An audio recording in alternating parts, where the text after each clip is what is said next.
Okay, thanks. We're keeping stuff on time today.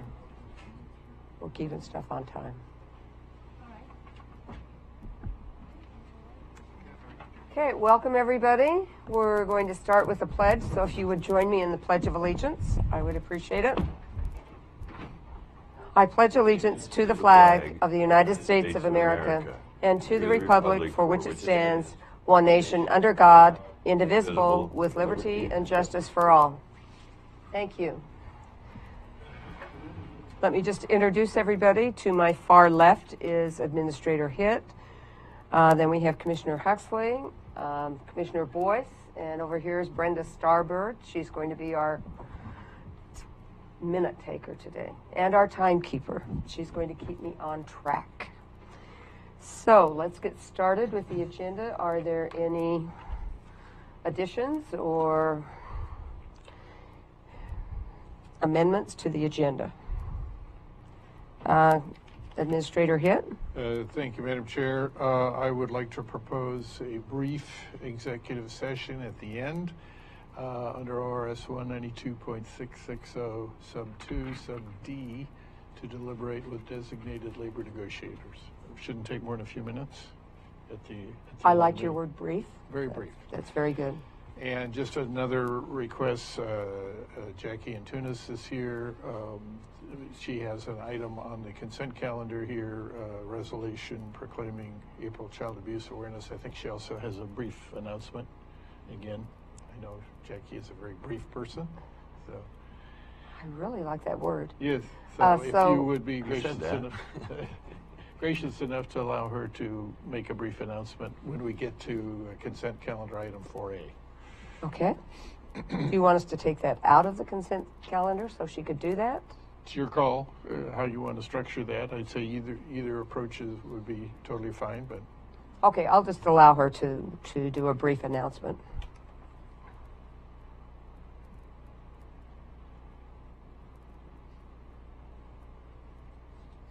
Any other amendments to the agenda? Madam Chair? Yes, Commissioner Boyce? I have a couple. First, I want to offer tribute. We lost 4 soldiers, 4 Marines yesterday afternoon in a brutal helicopter crash. So if we could have a moment of silence, I would much appreciate it. Okay.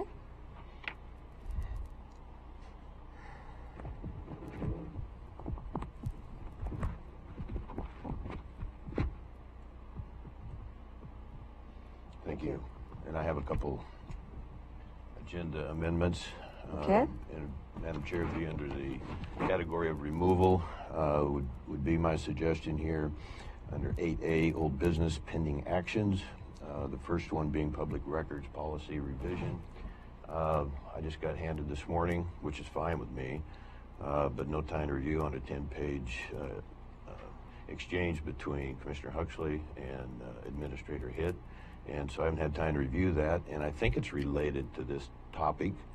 And so until we have further time to review, and also there's apparently some misunderstandings in the office. There's some tension, and so I think it might be wise to have a cooling off period and bring this up at a later date. Just to, Madam Chair, for me, a small correction. Yes. Commissioner Boyce, though that email chain actually referred to agenda item number 9A, alpha. Not to the public records, proposed public records policy. Would this be a decision then that we'll make today? No, it's discussion only. Okay. That's how Commissioner Huxley asked that be put on the agenda as a discussion only item. Then I will change that to 9. I thought it was under the same category there and related, so I apologize for that, Madam Chair. So yes, 9A. I would propose again that we table that. So what you're saying is remove the whole item because of the email chain? Is your whole discussion about the email chain, Commissioner Huxley? That's under 9A. So we're not talking, just so I'm clear, we're not talking about 8A. No, we're not. We're talking about 9A, which is discussion on cataloging, written testimony, audio, video presentations. Mm-hmm. Is the email chain, Well, that was just one of the things that was requested. to so be that's put not on. like the main thrust of the whole thing? That was just one of the items that It was was- requested, and it wasn't put Correct. on. It- And I it- don't it- know why, but it wasn't. Yeah, that was an oversight. It was submitted, when the agenda went out on Friday, I wasn't here, didn't have a chance to review it before it went out. That was missing. That was a clerical oversight. So Commissioner Huxley is correct. It was requested to be part of the supporting material for Agenda 9A, and it just got missed Friday afternoon. Okay. So would that be valid for perhaps tabling this, if there is some concern here? Well, that's just a small part of what's Yeah. going on. I can't see tabling. Yeah. So For that we're not reason. going to discuss this today since we haven't had time to review. The email chain, Yes, well, I read it in like 2 minutes. okay. Congratulations. Okay, Commissioner Well, Huxley? I would not want to defer it, but I think the point, and I'm going to go, to Commissioner Boyce's comment, his point goes to exactly what this subject is about, is late items or things not ending up on when they should be on, and this went so far as to say that there were approximately, just on one meeting, 75 pages of public comments that all of a sudden didn't even exist, where the public comes, they give us these documents, and we don't recognize them, we don't catalog them, and they literally are ignored. And that's what this was. So his comment is a So good it's all example of the related. problem. It's a good example of the problem. And we still don't know where approximately 75 pages of written testimony is on just one meeting. So are we going to discuss that today then? I hope, yeah, that was the request. Well, I right think we here. should. Including the 75 pages? Well, Even I though don't we think we're know- going We to. don't have that in front of us. No, I think we're Apparently. discussing the That was concept, not the pages. Well, you just referenced impetus that, and so if there's behind 75 that pages that we request. don't have access That- to and are now, missing. that is one of the documents that's here, that has been on. So you would agree, though, that there's kind of some conflict within our office right now, between you and Administrator Hitt? No, there's not proper. All I had to do is read the first page anyway, here, sir. So I am not for pulling it or anything. So to your you Okay. question. you referenced a There you go. rather curt comment, and you, so I'm assuming that we will be able to address that today. Thank you. Any other amendments to the agenda? Before I. Are you all Sean, done with- Commissioner Boyce, have anything else? One more, ma'am. Okay, that's fine. And that would be, let's see, I'll make sure I get the number right this time. 8B, the Sutter discussion after the LA Times article that we did have time to review. Would be, I think, logical that they're not going to be paying much attention to Curry County when they have the Attorney General of California coming after their company. So to spend Well, a how lot about of- we wait until that particular item to bring that up? Well, I'm asking to have it removed today because it's an extra 20 minutes, and we've been hearing that we have too much on our agenda, and which that's another issue. There would be better time spent today discussing that. Whether we want to have additional meetings. I'm going to totally disagree with you. General meeting every week, I think might be in a wise approach to how we govern here instead of every 2 weeks. So, but the point is, we're overloaded a little bit per Commissioner Huxley's comments last general meeting on the 21st. So that is a concern, and that's why I'm asking to be removed today. We don't. It's just a waste I of will. time, in my view, with all due Okay, respect. that's fine. I disagree with you. I also would tell you that I doubt that it's going to take 20 minutes. If it takes 5 minutes, I'm in charge of that segment. I would be surprised. Well, you had a pretty extensive bit of information there, which I reviewed, and commend you That's good. again on that, Madam Okay, Chair. Commissioner Huxley? So, Is that, so am I, so. Did that you I'm want it clear, removed? There's a request to remove it, and there's one to remove, you're saying no. mm-hmm, And I would agree with you at this point. Okay. To not remove, but to just discuss. That's what it's on here for. exactly. But again, Commissioner Boyce's other points as far as length and so forth also indirectly go to 9A the same topic as far as the time of the meetings and what's, so, again, it maybe wasn't intended to, but it was a good point, in my opinion, That's to okay. support that. Excuse me, Madam Chair. How much time do you think we might spend on 9A then? I would say probably 5, no more than 10 minutes. Well, That depends on, That's very acceptable, thank you. okay, On what was the question? 9A. He wanted to know how much time. Well, it was allocated. I 20 believe, minutes. 20 minutes. Which is my point. So And I'm saying, hold on a minute. Commissioner Gold, you might be talking about the Sutter Coast letter, exactly. but that's not 9A. No, she We're wasn't. batting zero It's here. 9, She was talking about 9A. No, you're talking about 8B. gall darn, you're right. Jiminy Christmas. So you want to clarify which one you're talking about? We're talking about 8B. Okay, thank you. Okay. Do you have any amendments to the agenda? Are you done, Commissioner Yes, Boyce? thanks for asking. Okay. Okay. So.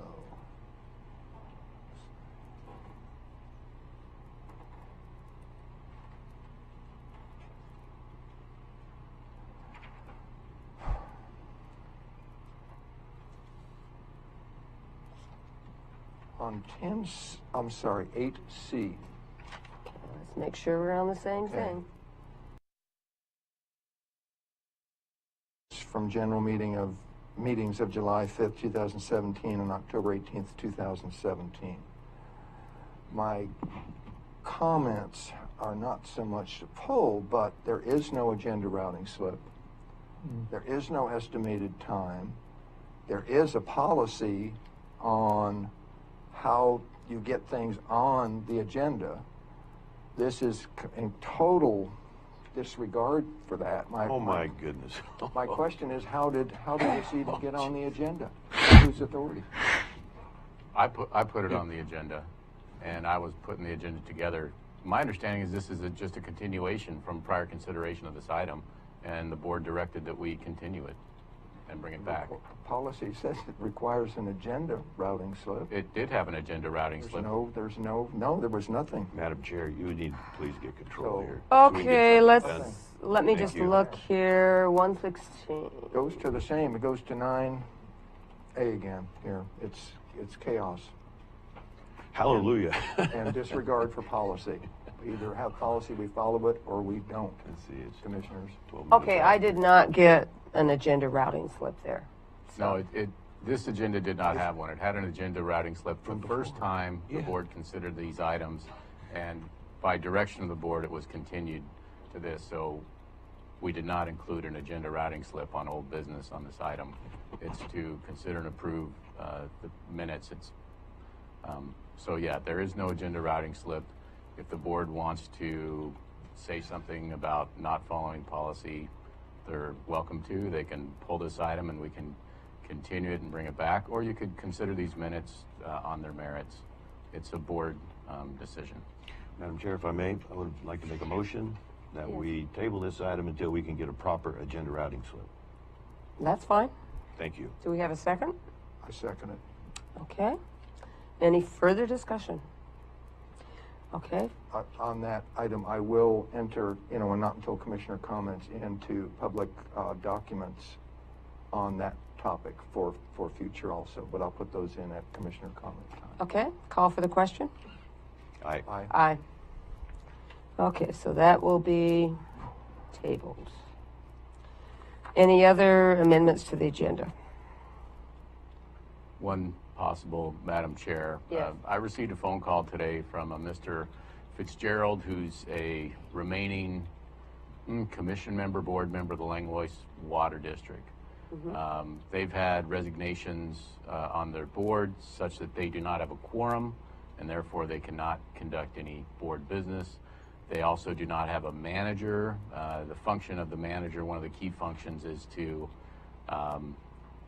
basically aver or otherwise qualify the helpfulness of the water being provided. And so without that, they can't say that they have a healthy water supply. They don't have a certification of that. So what they need is a quorum to appoint a manager, and what the statute 198.320 says about filling vacancies on governing bodies of certain districts. It says if a majority of the membership of the governing body is vacant, or if a majority cannot agree, and this is to appoint vacancies on the district board, it says vacancies shall be filled promptly by the county court, which is a board of commissioners of the county in which the administrative office of the district is located, and we're the county where Langlois district office is located. So it was requested of me today by phone call from Mr. Fitzgerald to try to have the board appoint. All they need is they have 2 members. 3 would be a quorum so they could conduct business. So they just need the board of commissioners to appoint 1 member to the Langlois Water District. We don't have a agenda routing slip for this. We don't have any other written information for the board. I don't have any candidates. I thought I saw Renee Colin here, the clerk, but I don't see her in the audience. Mr. Fitzgerald told me that Renee had the candidates. What I'm proposing is that I bring back a candidate list later in the meeting after doing some follow-up, and the board can appoint. If we don't appoint today, we can appoint next week. The statute says promptly. Mr. Fitzgerald feels that there's emergency. If they don't do this, they'll issue a boil water order. So those are some of the items there for board consideration. So do you know how many candidates there are for this position? What Mr. Fitzgerald told me, I think he said there were 4 possible candidates. They have multiple vacancies. All they need the board to do is pick 1, and then they would have a quorum to fill the other vacancies on the board. And the manager. And then appoint a manager who could then certify to the quality of their water for the residents of their district. Well, my concern is we don't have enough time to look at the applications, but if we were to put this on the very last thing on the agenda and have a lunch break in between, that would give us some time to at least look at the applications. So. Sure. I'll be honest with you. I don't know that we have anything. Available. I beg your pardon? If available. Yeah, I don't know that we have anything as formal as applications. I think as far as I know, all we have is kind of a list of names. Maybe we do have the applications. I can follow up with the clerk. But I tell you what, why don't we put and add that to manager's report at the end, and then maybe we can have an action item on it after manager's report. I can kind of fill in the blanks, or we could put it as commissioner. It's not technically commissioner update. Maybe we could put it at the end of the water board. Now, maybe it's under.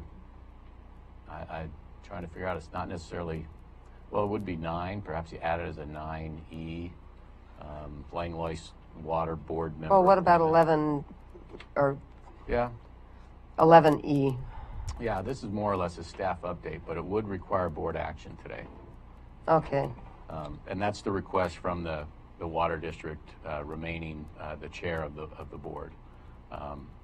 And all they're asking for is 1. So I tell you what, is that a motion to amend to add this item? Well, I would move that we add this item, and hopefully it'll be after lunch, so we'll have a chance to review it before we do it. So, do I have a second? I would second that. Okay, any other discussion? Call for the question? Aye. Aye. Thank you. Any other amendments to the agenda? Okay, hearing no other amendments, is there a motion to approve the agenda as amended? So moved, Madam Chair. I would second that. Okay, call for the question? Aye. Aye. Okay, we're going to move on to public comments. Let me just say this. We need to have them no longer than 3 minutes, brief and polite, and hopefully the audience will also be polite while people are speaking. Yes, did you have a question? I have Mr. a Oxley? question. I had a discussion last week with Council Huddle as far as he was going to interface with you as far as reading a document at the opening of public comments. Did that? He talked to me about it, but I don't have the document to read in front of my face, so There is a limit of 3 minutes on the public comments. This is under our decorum rules, and a total of 30 minutes for public comments. So that's bottom line. Yes. Somebody wanted you to read a letter, No. or wanted us to, No, just the part of the decorum principle that address that issue. so you're reemphasizing the 3 minutes, 30 minutes. Exactly. Okay, thank you. This was the document, Commissioner Gold. Okay. The whole thing? To Well, read it? it's also available on our website. On the It's website. it's Right. the policies on the website. But Again, the thing that you were concerned about was the 3 minutes and the total of 30 minutes. Is that correct? That was just one concern. Okay, it just didn't happen. So Okay. thank goodness we're not going to read that now. Nope, I guess not. Okay, Mary Rowe, do you want to come in, please?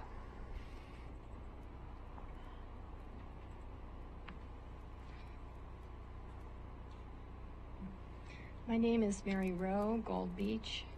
I read the article in the March 31st pilot about county budget options. Given that Mr. Hitt is recommending that our sheriff's department have 4 more deputies for road patrol and 24/7 county coverage, as well as vehicles totaling $480,000, I would like to recommend that we also hire a sheriff's deputy for animal control. A deputy who could work with Wild Rivers Animal Rescue by impounding animals and in other ways necessary to assure that animal control is provided to the citizens and animals of our county in compliance with current sheriff's department and county regulations. If we don't provide adequate animal control, our county could be subject to a lawsuit.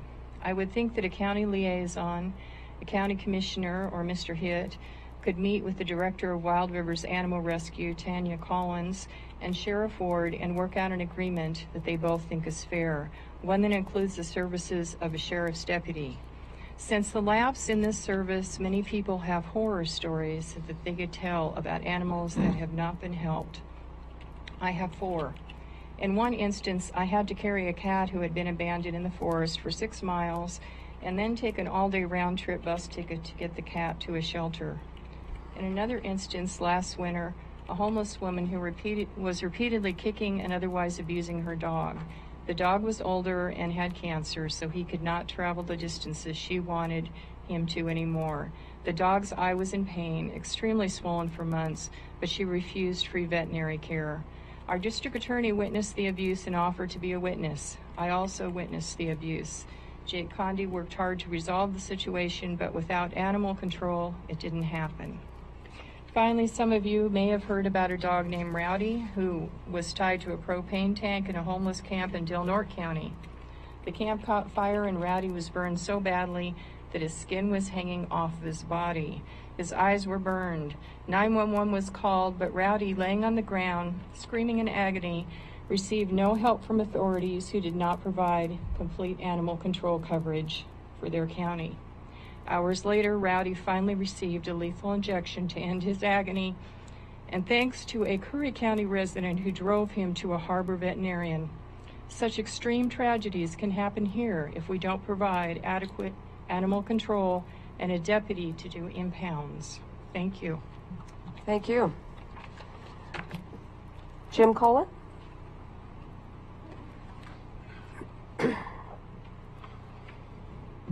Morning, Commissioners. I was pleased to learn that John Hitt is available for the position of County Administrator, the permanent position.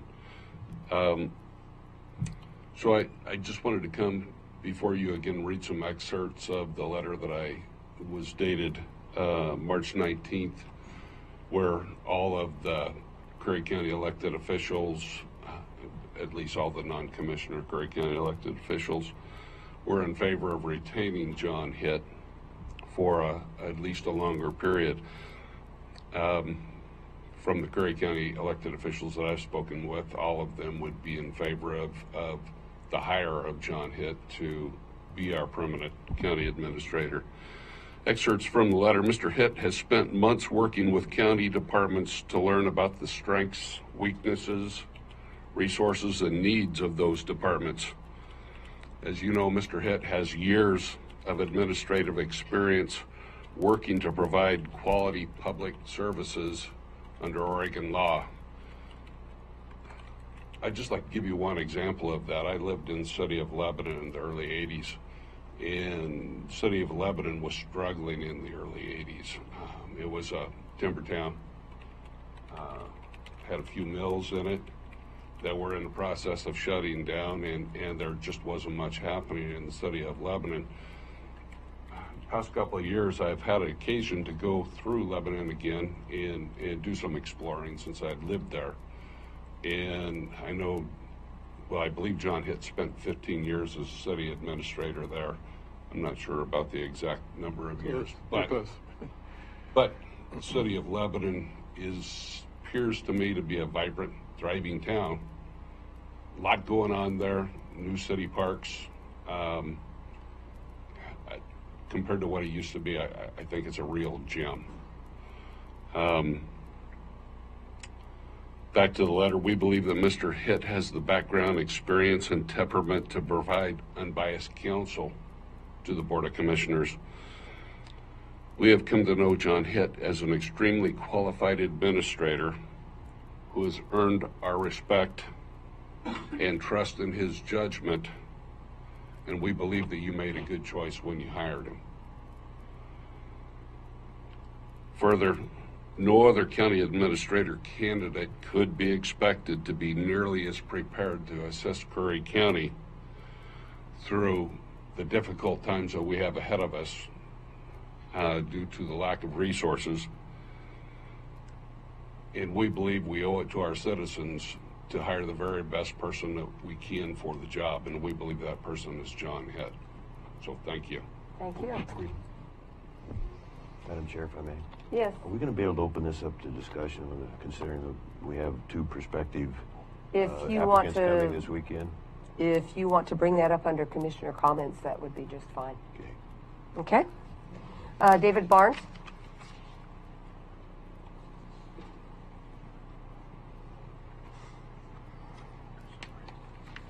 Good morning, Commissioners. Thank you. I also wanted to comment about the budget meeting that you had the other day. I listened to what Mr. Hitt had to say, and I just, everybody knows that we have a revenue problem. Everybody in this room knows that we had a serious shortfall going into this year's budget, and yet nothing's been done to correct it. I've listened to you talk for countless hours now about travel policies, rules of decorum, how to submit an agenda routing slip, many other policy matters. One topic I've never heard from you, Commissioner Gold, or from you, Commissioner Huxley, is any idea for increasing the county's revenues. There was one single exception to this last month or the month before when Commissioner Huxley tried to steal the revenue that the sheriff is getting from his jail IGA with Coos County. But other than that, nothing.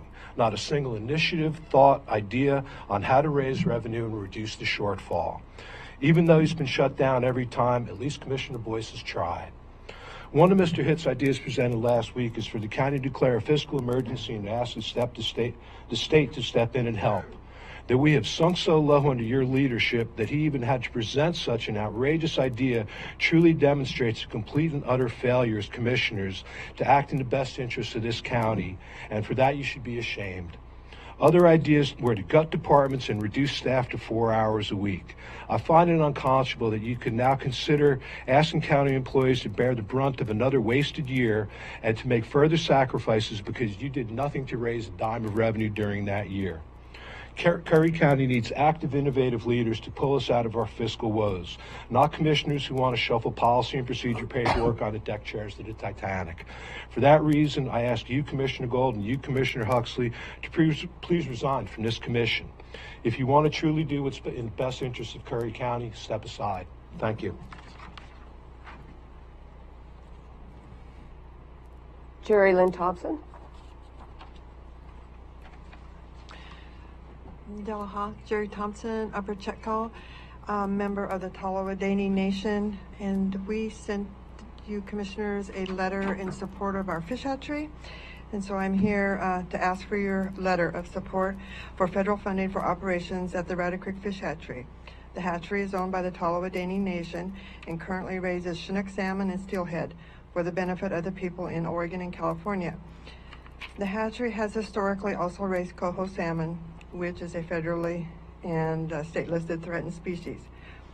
The Smith River, of which the Rowdy Creek is an important tributary, is one of only 2 undammed rivers in California and is considered a salmon stronghold. Since acquiring the hatchery, the tribe has made extensive facility improvements. As a result, the existing facility can produce 200 Chinook salmon and 100 steelhead every year. The hatchery could produce substantially more, up to 4 million Chinook salmon per year, with improvements to existing facilities. However, the hatchery can only meet these numbers if there is sufficient funding operations. And I was at the port meeting a couple weeks ago and heard Richard Heap, I believe, indicate that the salmon from the Sacramento, Klamath, and our Smith River all go north.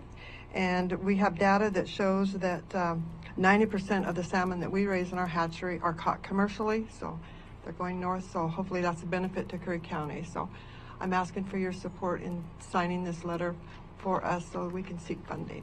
Thank you, Sushima. So do you have a copy of that letter? Okay. And what we'll try to do is get that on the next agenda. We won't do it today, of course, but... Okay, thank you. Richard Christensen? Madam Chair and Commissioners, my name is Richard Christensen. I'm here in support of Interim County Administrator John Hitt. I believe the county is going in the right direction with his leadership, that you made the right choice when you hired him with his extensive background as a city manager.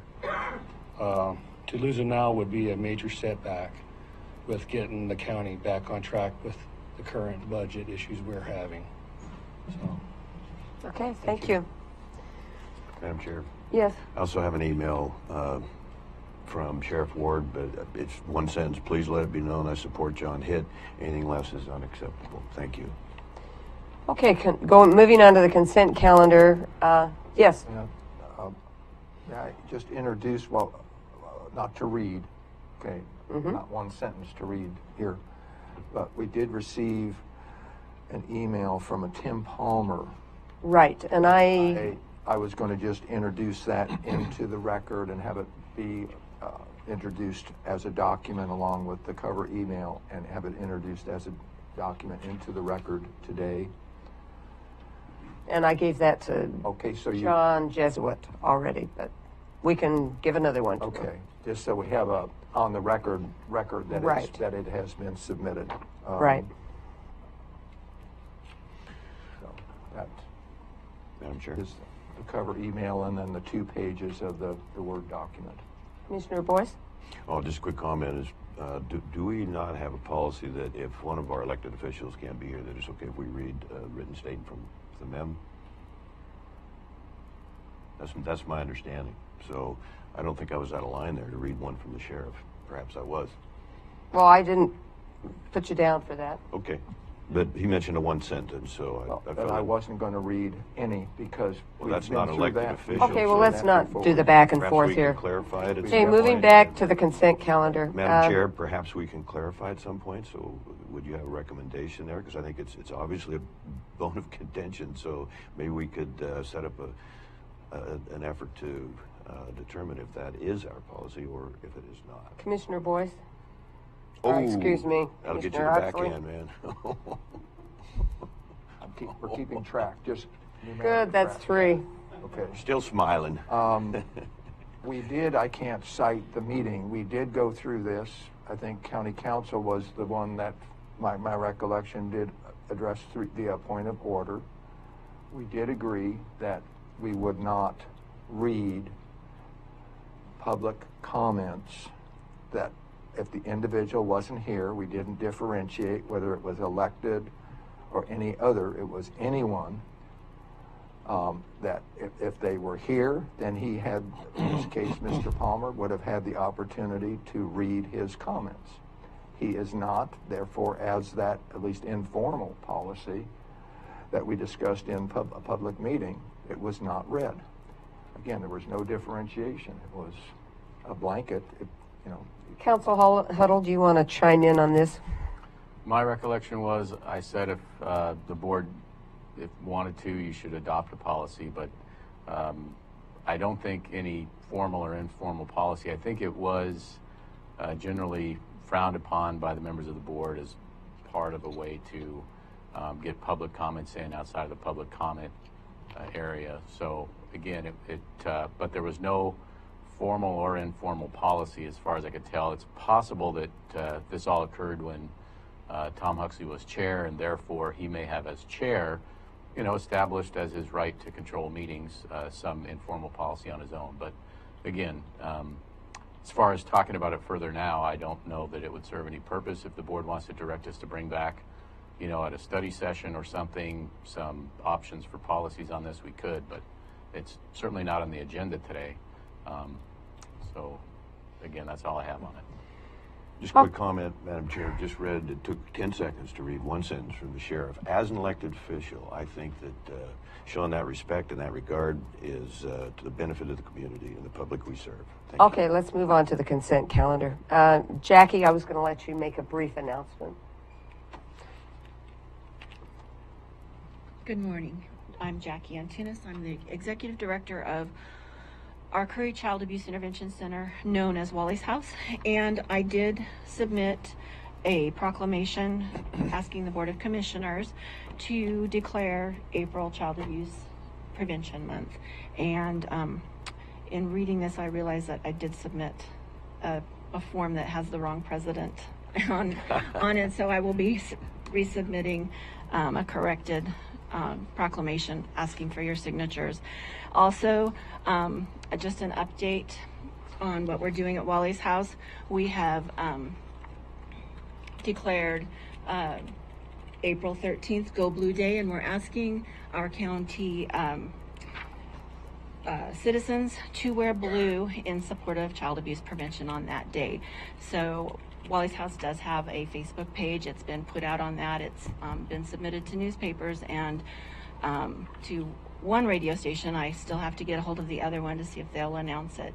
But we're trying to just bring awareness to child abuse prevention and what we're trying to do there. We do, our grants fund us to do more intervention work, and I am the chair, not the chair, I'm the coordinator for a multidisciplinary team that is chaired by our district attorney, and he asked that I make you aware that sadly this year we already have 4 sex abuse cases that he is having to prosecute.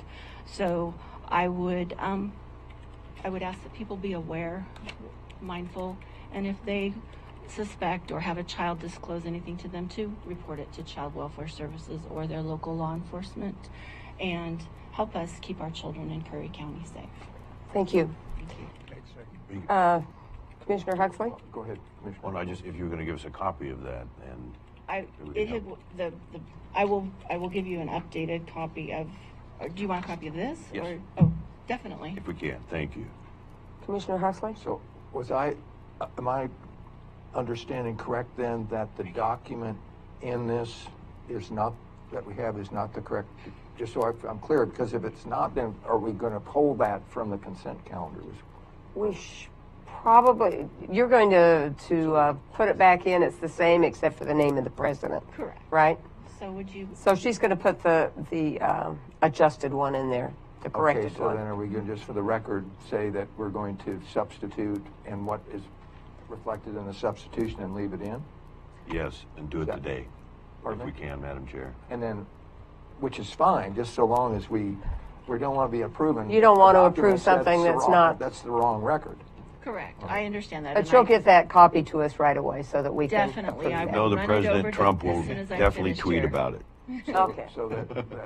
So we're going to, Approve the consent calendar as amended. as amended, okay, with your comments, okay. Thank you very Okay. much. One more, I'm sorry. Is this just specific to Curry County? It's not an Oregon resolution or initiative?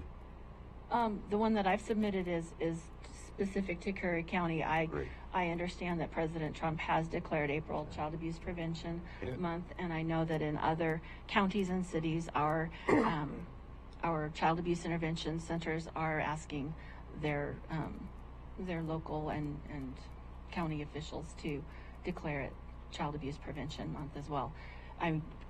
April is the month of many causes, and this is one of them. And thank you for your time. I've emailed Council Huddle. I've emailed John Jesuit and asked him to make the changes that Jackie's outlined today Okay, to get you the good. corrected one as So do I have a motion to approve the consent agenda or calendar as amended? I will make that motion, Madam Chair. Thank you. I'll second.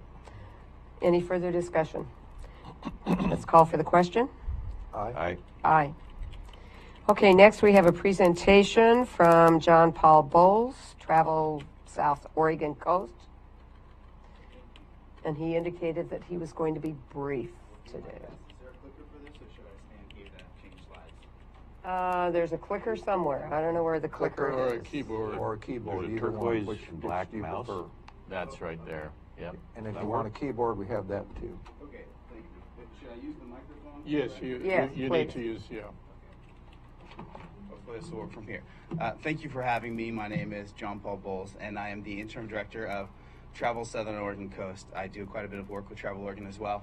And I'm here with Dave Lacey, Curry County resident, and Oregon Coast Visitor Association employee. So the information that I'm going to share with you guys today is very much in alignment with our State Tourism Commission, as well as the work that our regional destination marketing organization is doing. Tourism is an opportunity. It's an opportunity for the South Coast. It is a much larger economic driver than people often realize. In 2016, visitors spent over $11 billion in travel and tourism in Oregon. Over 28 million visitors came to the state, and our airport traffic increased by over 10%. And that's a big deal, particularly for places like North Bend, who are getting subsidies for flights. And whose other economic activities depend largely on airport viability. Also, around 110,000 jobs were created through tourism last year. Tourism dollars are export dollars, and the re-spending of those funds that are being brought into the state by their folks accounts for another nearly 57,000 jobs and $2.5 billion. I'm telling you this so that I can get into a little bit more about what we're doing as an organization and what opportunities there might be for us to reach out and support Curry County and support that economic development that is so important. Interestingly, visitor spending for Curry County is very high per resident, at nearly $5,000. So for every resident in the county, visitors spend about $5,000. On the other side of that, am I making this change or? Oh. I think most people have found the roller device to go from slide to slide the most effective, but you might, and Thank it's you. very sensitive and a little different than most other mouses. Appreciate that. I knew I was moving it, but it wasn't by my clicking, so it's good to know it's not magic. So despite the fact that per resident of Curry County, folks benefit more from tourism than most places in Oregon, visitors spend about 57% here of the state average. So the average visitor to Oregon spends about $170 a day. In Curry County, they're spending less than $100 a day. So if we can close that gap, there's tremendous opportunity to benefit the economy of the South Coast and Curry County specifically.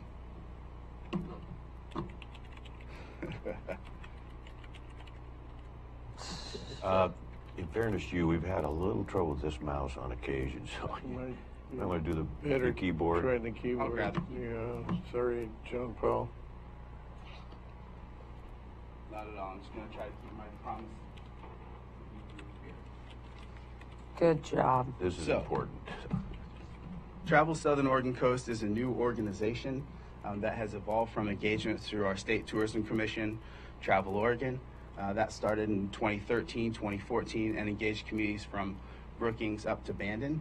And that this organization is expanding north from there and will entail an engagement from Brookings to Reedsport.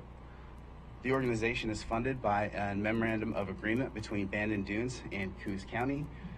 It is for a percentage of their income that is added as an assessment for the visitors. So the budget will vary some, but it looks like it's going to be around $400,000 a year for this organization.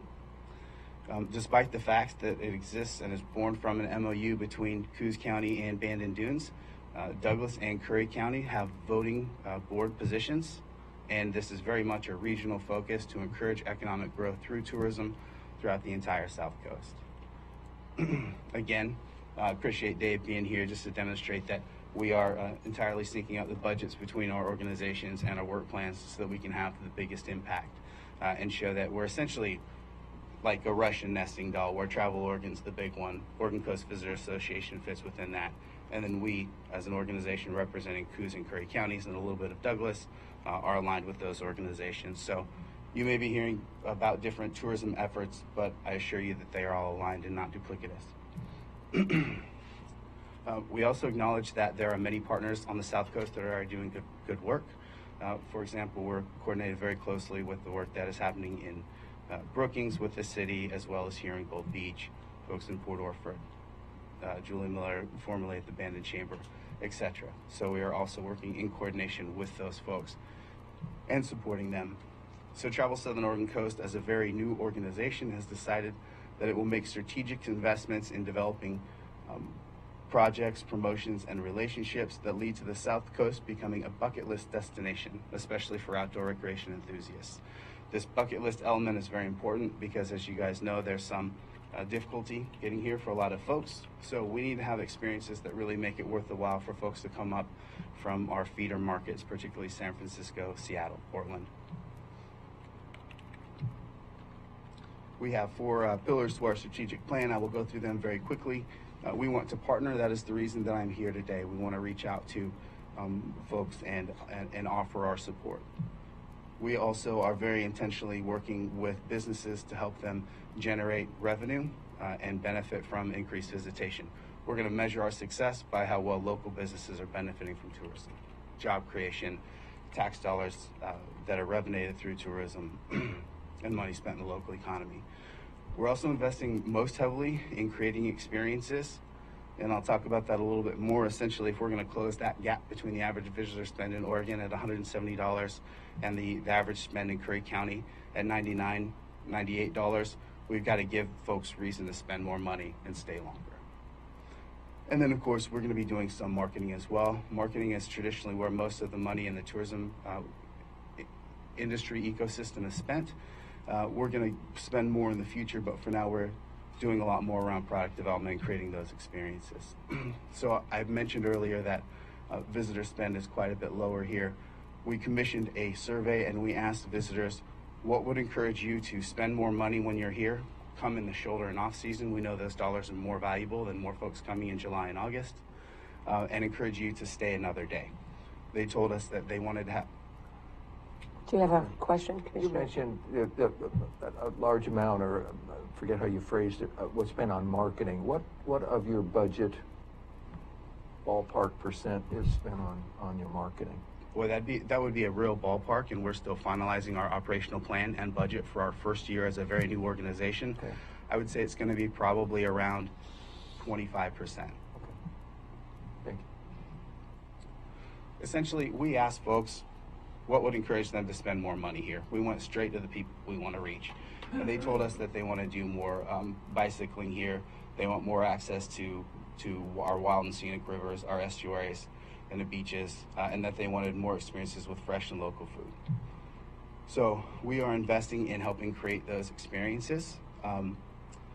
We're starting a collaborative marketing initiative, which we're going to meet later on today, actually, with folks like Gary Milliman and Jody Fritz and the folks that you guys know that are already doing good work in this area locally. So we're going to help augment their funding and help with some collaborative planning around that. We are partnering with ACFA on water trails, initially on the Coquille, but that effort will expand south as well and further north, especially with the blessing of the folks here. We are also investing in mountain biking trails and a farm trail, which will expand much further south. So I know that these might seem like not traditional economic development projects. But let me talk for just a minute about Whiskey Run here. This is a new mountain biking trail system, which will be over 30 miles of single track. We have 10 miles built already. This will drive visitors, mountain bikers, to the region. We know that mountain bikers spend more money than the average visitor. These are folks that have often $5,000 mountain bikes that they're bringing in, and they're going to stay for an extended period of time. I myself am a fisherman, so sometimes something like mountain biking feels a little bit abstract. But if I think about the time I spend fishing or hunting and the money that I spend in hotels, motels, ammo, all of the things that entails, this starts to make a little bit more sense to me from the mountain biking perspective. This will be the Oregon Coast first mountain biking single track system. Many of the other systems that Oregon is known for are frozen over in the winter, so we expect to have a lot of visitation, particularly in that valuable shoulder and off-season time. And this system, which will cost about $1 million to build, which we are using mostly state and federal grants to construct, should bring in over $1 million a year in revenue. What we would like to do is expand and continue to build trail systems further south into Curry County. On one hand, to demonstrate that this is truly a regional collaboration, and also because we want to encourage visitors to come up from San Francisco, so maybe they would start further south, have an experience there, spend the night, go up to Whiskey Run, a place in Coos County, perhaps go up further to Reedsport, and then vice versa, traveling south. So there's a very intentional plan to capture visitor spend up and down the South Coast with a very targeted niche audience. Excuse me. A couple of other things that are already going on in Curry County right now are we captured regional solutions funding for a trail around Humbug Mountain. The Oregon Coast Trail has the potential to be a world-class through hike experience. Right now, folks go on a dangerous section of Highway 101, so this funding at no cost to any local communities, rather bringing in state funds to the community, is going to build that section that enhances the visitor experience and increases safety. We also will hopefully be investing in increased access for the Port Orford Dive Station. Again, more water trails here, and then working with the local DMO and chamber leads to augment and enhance their presence at trade shows and a collective marketing effort for the South Coast. This is an example of how we are financing this. Again, our budget it's decent, but it is not going to move the dial considerably in and of itself.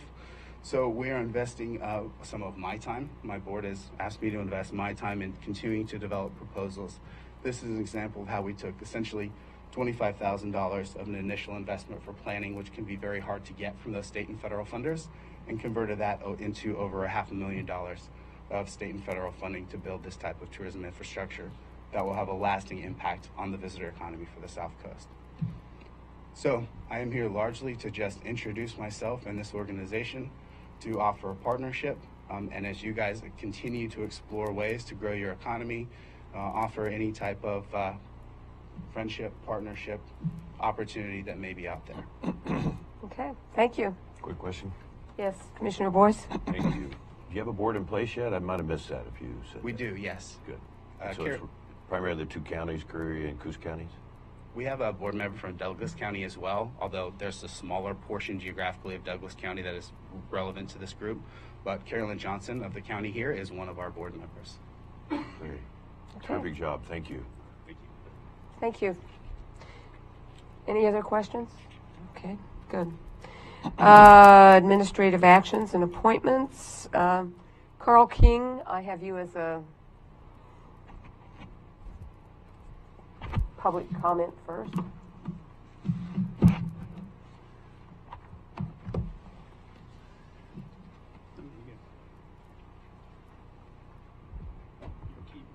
No extra charge.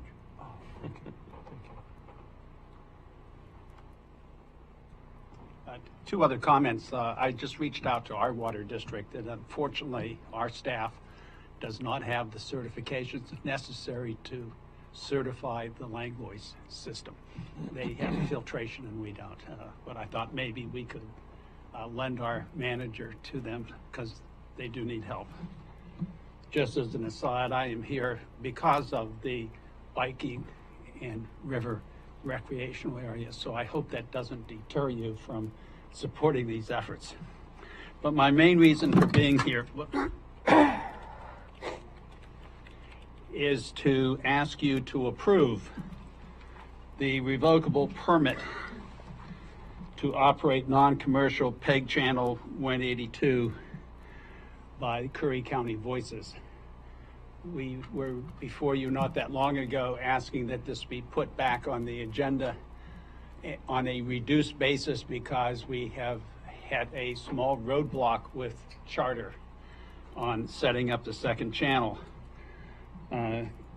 Mr. Huddle and I have worked on modifying what had been the agreement that you saw before to limit it to where the Gold Beach Rotary Foundation, doing business as Curry County Voices, would have the ability to put government and educational programming on channel 182, the channel you put this program on, 3 days a week. The 3 days to be determined by the county administrator from time to time. As I mentioned the last time I was here, we have grants, and the local press misreported that as your grants. These are grants that we have from 3 different Rotary organizations to fund what needs to be funded, to operate, to train people, to record, edit, produce, write, what have you, the programming, and to then put it on the channel. What we're asking the county to do is to spend just over half of its existing restricted funds in the PEG franchise fee fund to purchase the equipment we need. We would then engage Brand Media, your consultant, to help us train our people. They would be involved with our programming. And basically the change would be when they go to fill up the space you don't use to qualify to keep your channel, instead of looking for random video from the state or from other organizations, we would provide some of that. And what we have in mind is having teams, if you will, that include students, provide the programming. We look forward to having, for example, a news journal, journal production at Raleigh Creek, produced by the kids as to what's happening in our school this month or this week. We have talked to the major health care providers on their being able to provide programming that educates the public as to what services they have available from time to time. We would be available to any county department that wants to promote its activities, to provide the staffing that would record, edit, and put on your channel that programming. So again, we've talked about this for several years. This is the end of the line. Unfortunately, my grants expire, and if we don't get started with your voting yes tonight or today, we just can't get started. I can't waste $7,500 on a project that we can't carry through to fruition. So I ask you to approve the agreement that was in your supplemental docket. I actually have 2 copies of it that I have signed on behalf of the Gold Beach Rotary Foundation, and I'll hand them to Mr. Huddle, and I ask you to please approve this. It's a grand adventure. I think we can do good things. We can promote, ultimately, if you then allow us to do more than government, an educational program, we could put on programming promoting our local businesses and our local tourism business. Thank you. Okay, thank you. Commissioner Boyce? Thank you. I promise to be brief. Carl, Mr. King, I'm sorry, in the number 2 of the Curry County Voices, the agreement here says this designation of Curry County Voices as operator of Channel 182 is revocable with or without cause upon 60 days written notice, et cetera, et cetera. Can you give me an example? Because I can't think of what, that almost sounds drastic or severe. What would constitute this board maybe wanting to revoke that license? I don't have any specific thing in mind. Well, you could decide that programming we have provided is not what you had in mind that we would provide. Okay. I think I would. I've had enough conversations with members of the board and others to understand, I think, pretty much where that red line is that I can't cross. And we will be very careful. But, I think, or it could be when you go to renew your contract with Charter, your franchise, it may be necessary to terminate this. Or we may have more need for the channel that doesn't allow us to give them 3 days. So there's a lot of reasons, and there doesn't have to be any reason. It could be a new board. By the way, also perhaps it might have to do with the $15,000 of equipment that we would be purchasing for them to use, and we say, well, we need that equipment. So there are just all kinds of different reasons. It doesn't require any particular reason, but they're just hard to even predict what reasons there would be. I've talked to people and they're excited about this. They're just going, okay, nothing political though. And you kind of assured me on that as well. That If we had our separate channel, as we originally hoped to, that allowed public, we would have made it available to local organizations who have political views to put on programming. But under this agreement, no, we cannot do that. okay, Commissioner Huxley? good job. Again, in the original packet that came out on this that I worked off of this weekend, my comment was there was nothing in the packet on this. Nothing. No, absolutely nothing. Now, I can't even get to the original packet anymore. That's been removed, apparently. And the supplemental packet that came out either Monday or Tuesday, I assume, has this on there. You know, my comments are the same that Commissioner Boyce aired on another topic, earlier, as far as we don't have it to review. How can we? Well, and I guess it just depends when you're going to Intelligently. review it. I came in Monday and everything was there, so. Well, there is the items were available. I think the commissioners, if you have access to the drive, you have access to the submitted items folder, and it's in there. So if you were looking for it, you would have been able to find it in submitted items, which it was one of those. Well, I was just going to say, I saw it on Monday, and I didn't have a problem with it. I think it was submitted, but inadvertently left off, and I got to say, people make mistakes, and we've got to deal with it, so. No, the thing I would add is that this is not complicated. It's a good agreement. It's low risk, and it's a very good public service. At least it certainly has potential of that. That's all. Thank you. Okay, any other comments from commissioners? Okay, I think Council Huddle, you were listed as talking about this. Do you have any comments? No, I think one of the things about it is the prior versions had an insurance requirement, and this doesn't have that. It has an indemnity requirement. Been the discussions with Mr. King. There's difficulty with them obtaining insurance, and there's also questions of the effectiveness of that. So that's removed, and that's usually insurance is a typical requirement. It's not a legal requirement. It's a risk allocation, strong recommendation requirement. And so we're essentially asking you to do away with that standard protocol in our agreements on this document. And whether it's a low risk or not, we have elements in place that say the people who are signing up to create content don't assert any rights to be broadcast, and then Curry Voices would defend, indemnify, and hold the county harmless for any claims by people who felt there was something wrong with any broadcast or non-broadcasted content. So do you see this as a potential liability issue for the county?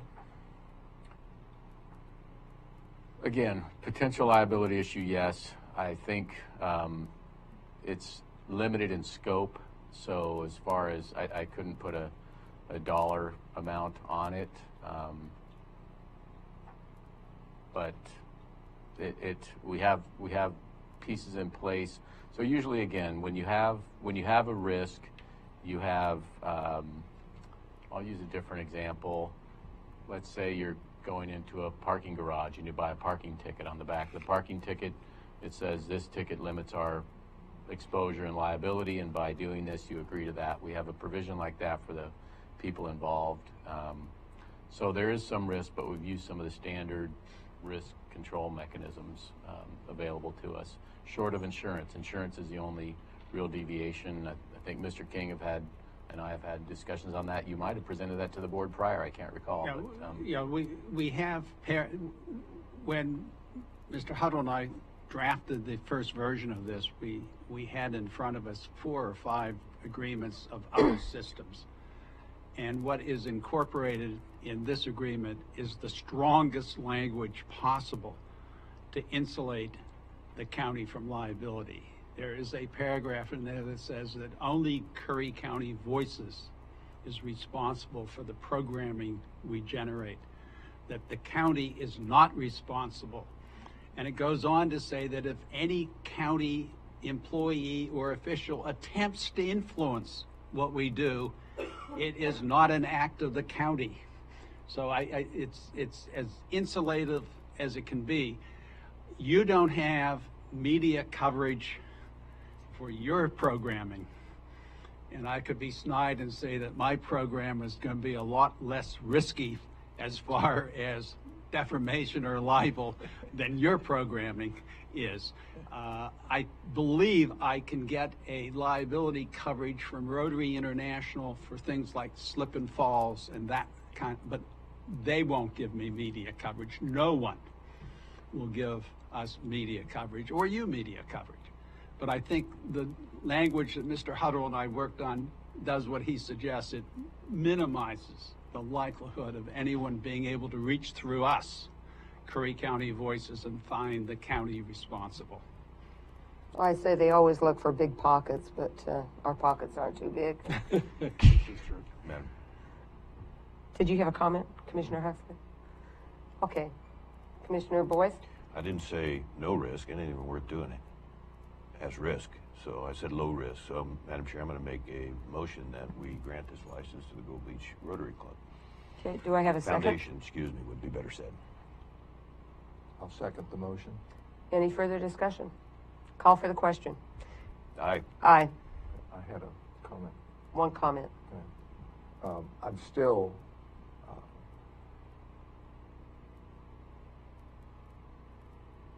not satisfied that we didn't have this in the packet, okay, to review. Sure, all we're doing is it's going to be free-for-all, anything goes. So who knows what's going to occur at the next meeting? We're going to get something Tuesday or Wednesday. It's not a good direction we're going here. As far as Madam this Chair? is, I'm still. I apologize.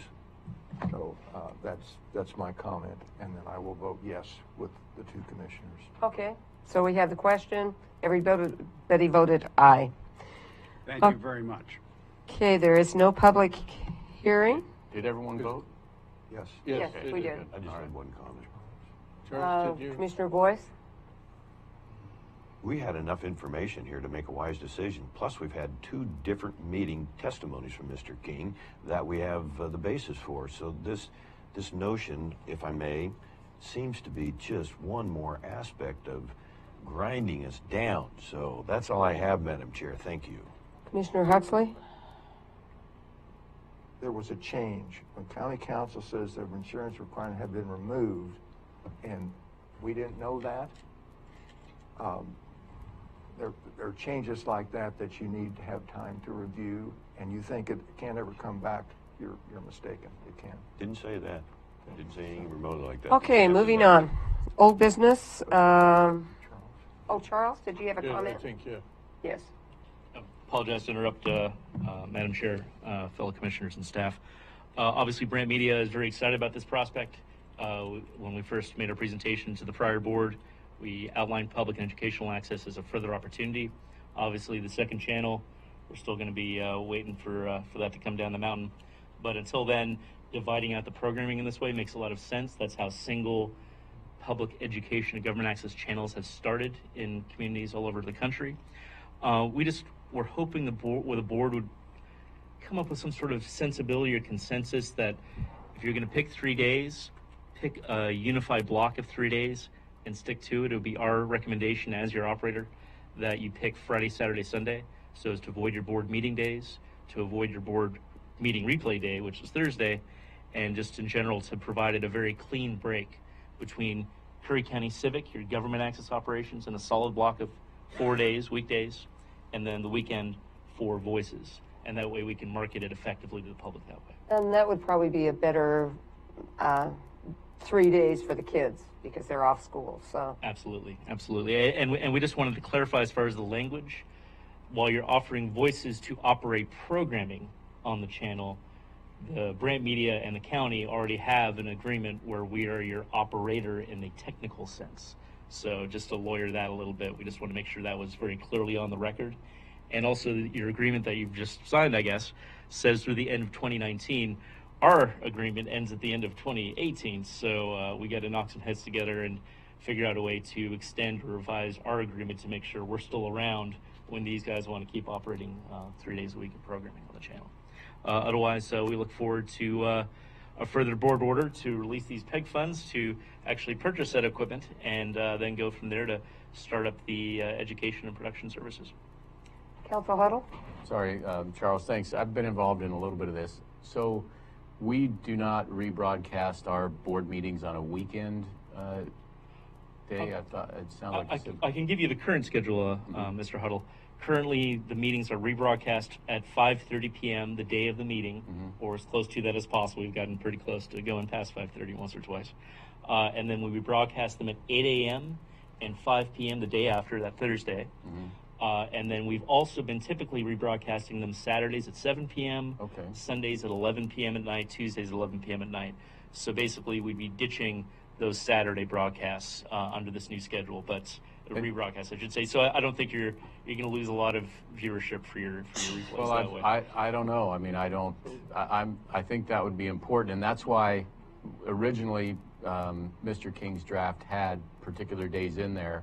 I left it to the discretion of the county administrator to make sure we were having a good allotment of days. I understand your idea of the distinct days to create or to, just preserve the separation of the two content creators, but at the same time, I wouldn't want us to give away, prime real estate, as it were, broadcast-wise, if Saturday or Sunday happened to be a time where a lot of our viewers were watching. So, and that's where, let's say, for instance, we did allot a Friday, Saturday, Sunday to Curry Voices, and all of a sudden we had people calling us up saying, hey, what happened to the show I used to watch every Saturday, Sunday? I think our county administrator could then switch back or something. And through the chair, Mr. Huddle, that's why there is a provision here saying BOC programming will always take precedence. Okay. So if you have a special Friday meeting, or you want to start rebroadcasting planning commission meetings or something like that, we have a provision where you can have some flexibility there. Okay.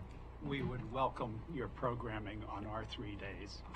So you're in agreement that was. Yeah, it's not, between us, we need to have 70% of the hours between 11 a.m. and 11 p.m., 7 days a week, to keep that channel active. Well, and to establish the legal right under your current franchise agreement with the Charter Cable Company to add the second channel, which of course is our objective here, to move all this to that channel. But until that day comes, this is the best we can do. There's not an issue with having county, your meetings, whatever your hearings on the 3 days that Mr. Hitt allocates to us. Thank you. Thank you. Thank you. Thank you, Brant Media. Okay, moving on to number 8, old business, pending actions, public records policy revision. Administrator Hitt. Thank you, Madam Chair, Commissioners. You have as part of your packet the original board order that established the existing public records policy in 2012, January of 2012. In addition, you have a copy of that existing policy entitled Curry County Public Records Request Policy and Procedure. And that goes on for several pages. And then you have,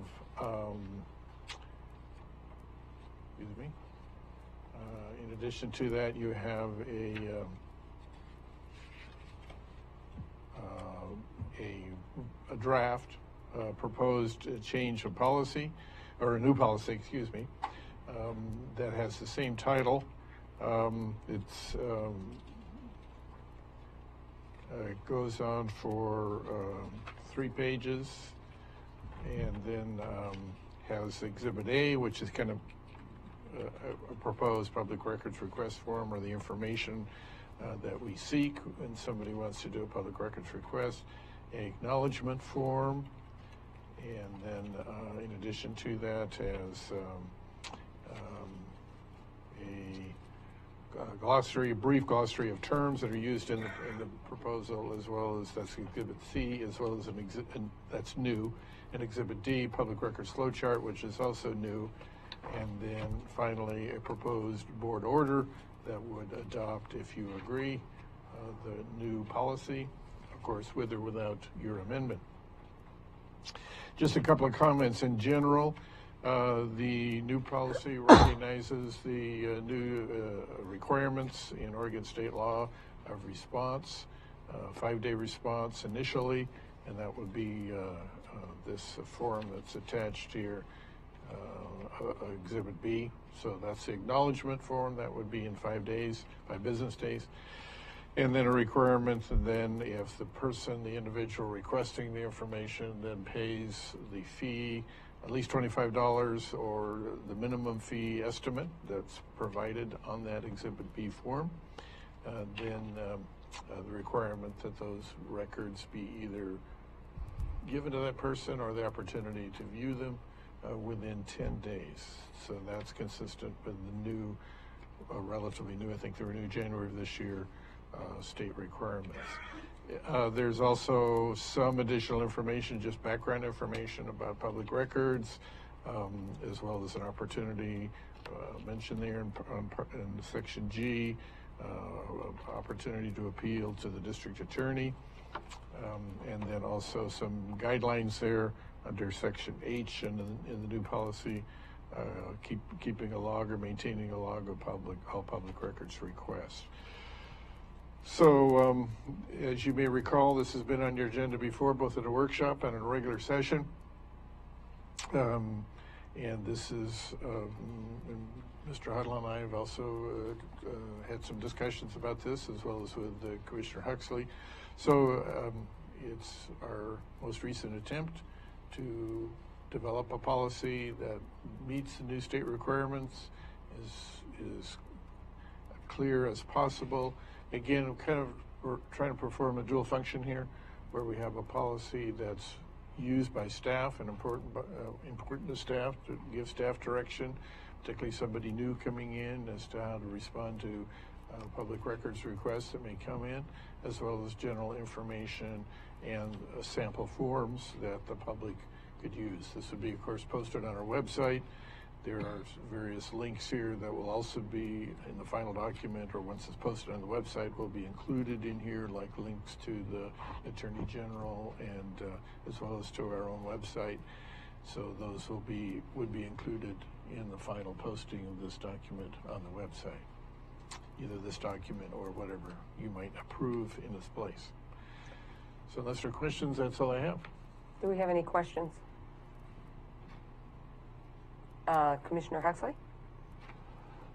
Go to The flow chart? Exhibit D. That's page 74.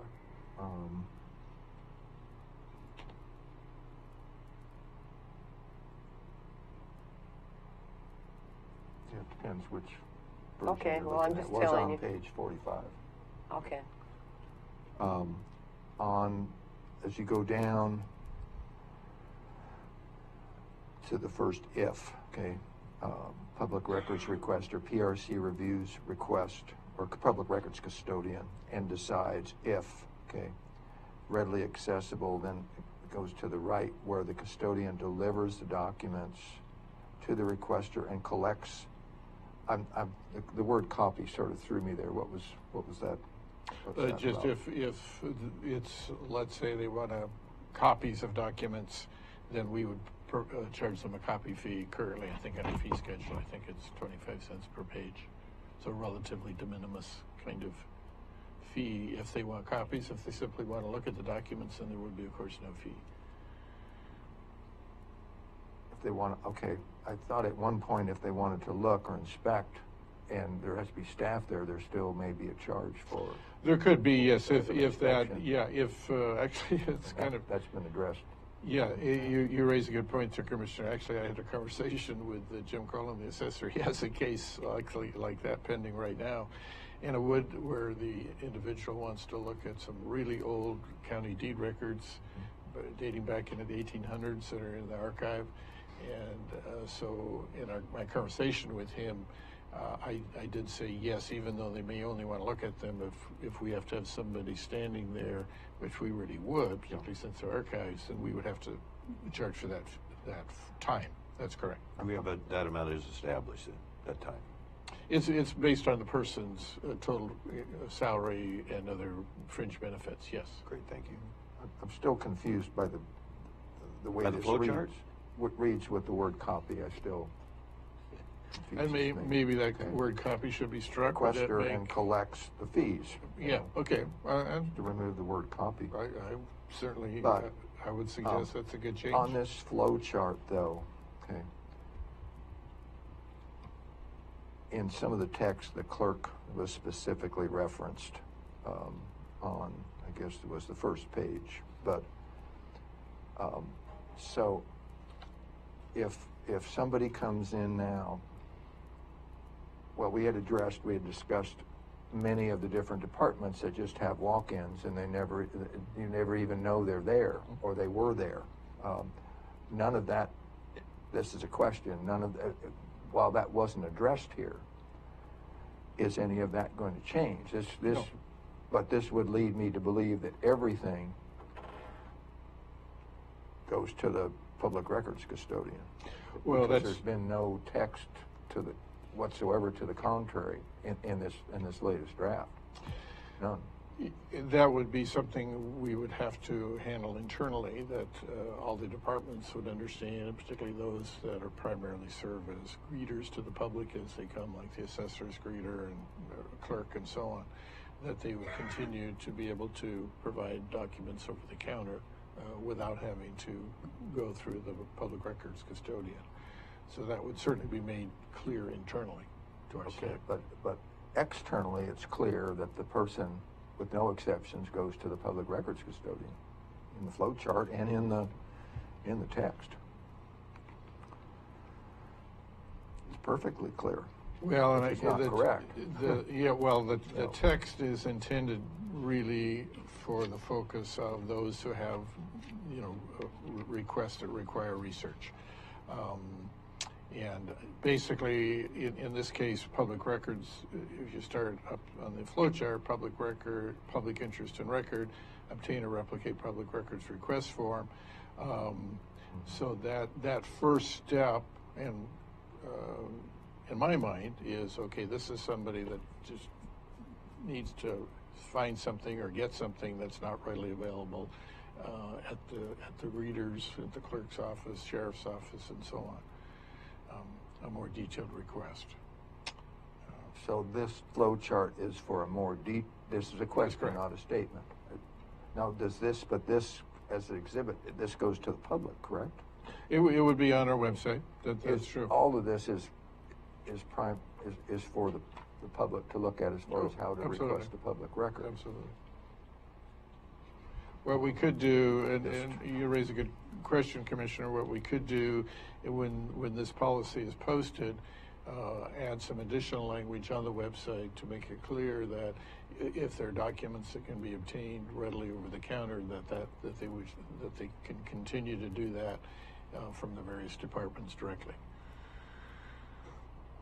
I would hope that we could also put it on the policy, because all of a sudden you have a policy and now the requester comes and now you're saying, well, no, you're not supposed to go here because if you go to our website, it refers you differently, and the requester's saying, well, what am I doing reading the policy then? I'm saying there are enough of those cases and enough of those departments where I think something should be included. Madam Chair. In the flow chart. Are we gonna vote on this today, or do you think we're gonna do more refinement? I'm not really sure. Well, can I weigh in on this and just recommend that this has got some good basics, and I don't think we need to do any additional refining. I think we determined several months ago that the number of public requests for information is almost rare to go through the system, and so I just don't see this as a priority. And with all that we're dealing with, we're scheduled to vote on this today, and I think we're ready to vote. Thank you. Commissioner Huxley? I am not. This is out for discussion, and it. Right, as far as I'm we're concerned, discussing. We discuss it, or Excuse me, it's not an action item today? No. I thought it was. Is it? Yes, Or- it is. yeah. Oh, you're right. Old business pending actions. But with lots of questions that I have, just like I'm talking about here. So what we need is you to weigh in whether you want to continue refining this as well, or if you would prefer, Madam Chair, to have the vote today and get this behind us and on to more important things.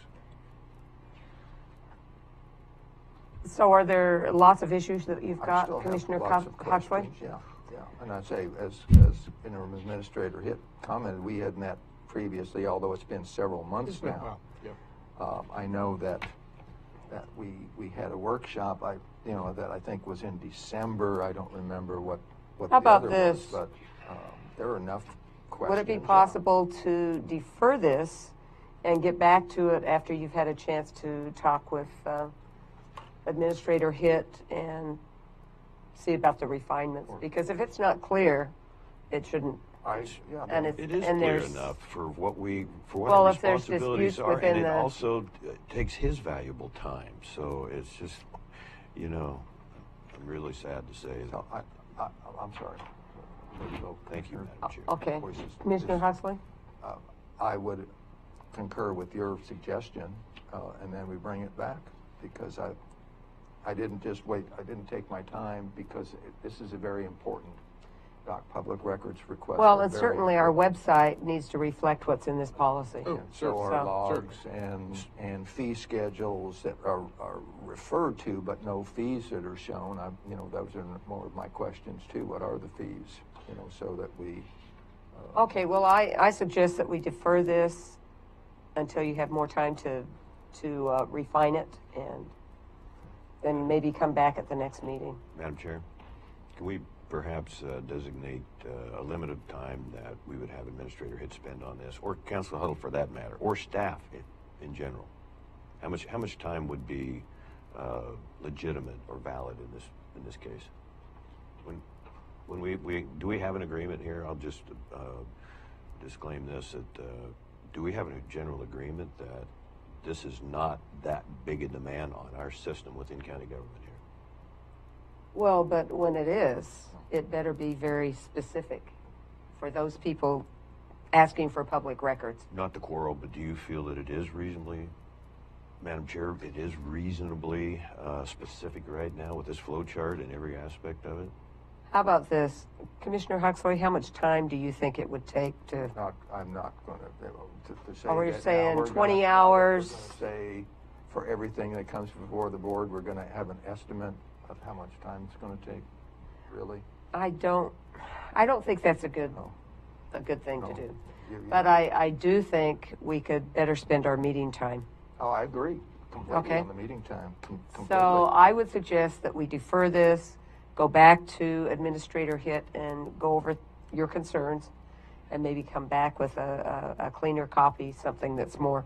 How do you feel about this? I'm Administrator Hitt? totally fine with that, Madam Chair. The only request I'd have, if Commissioner Huxley would be willing to do this, and I'm imposing, as it were, a burden on him, and I don't intend to do that, but if he'd be willing to perhaps email me his suggested changes or amendments, that might be a good starting place for me.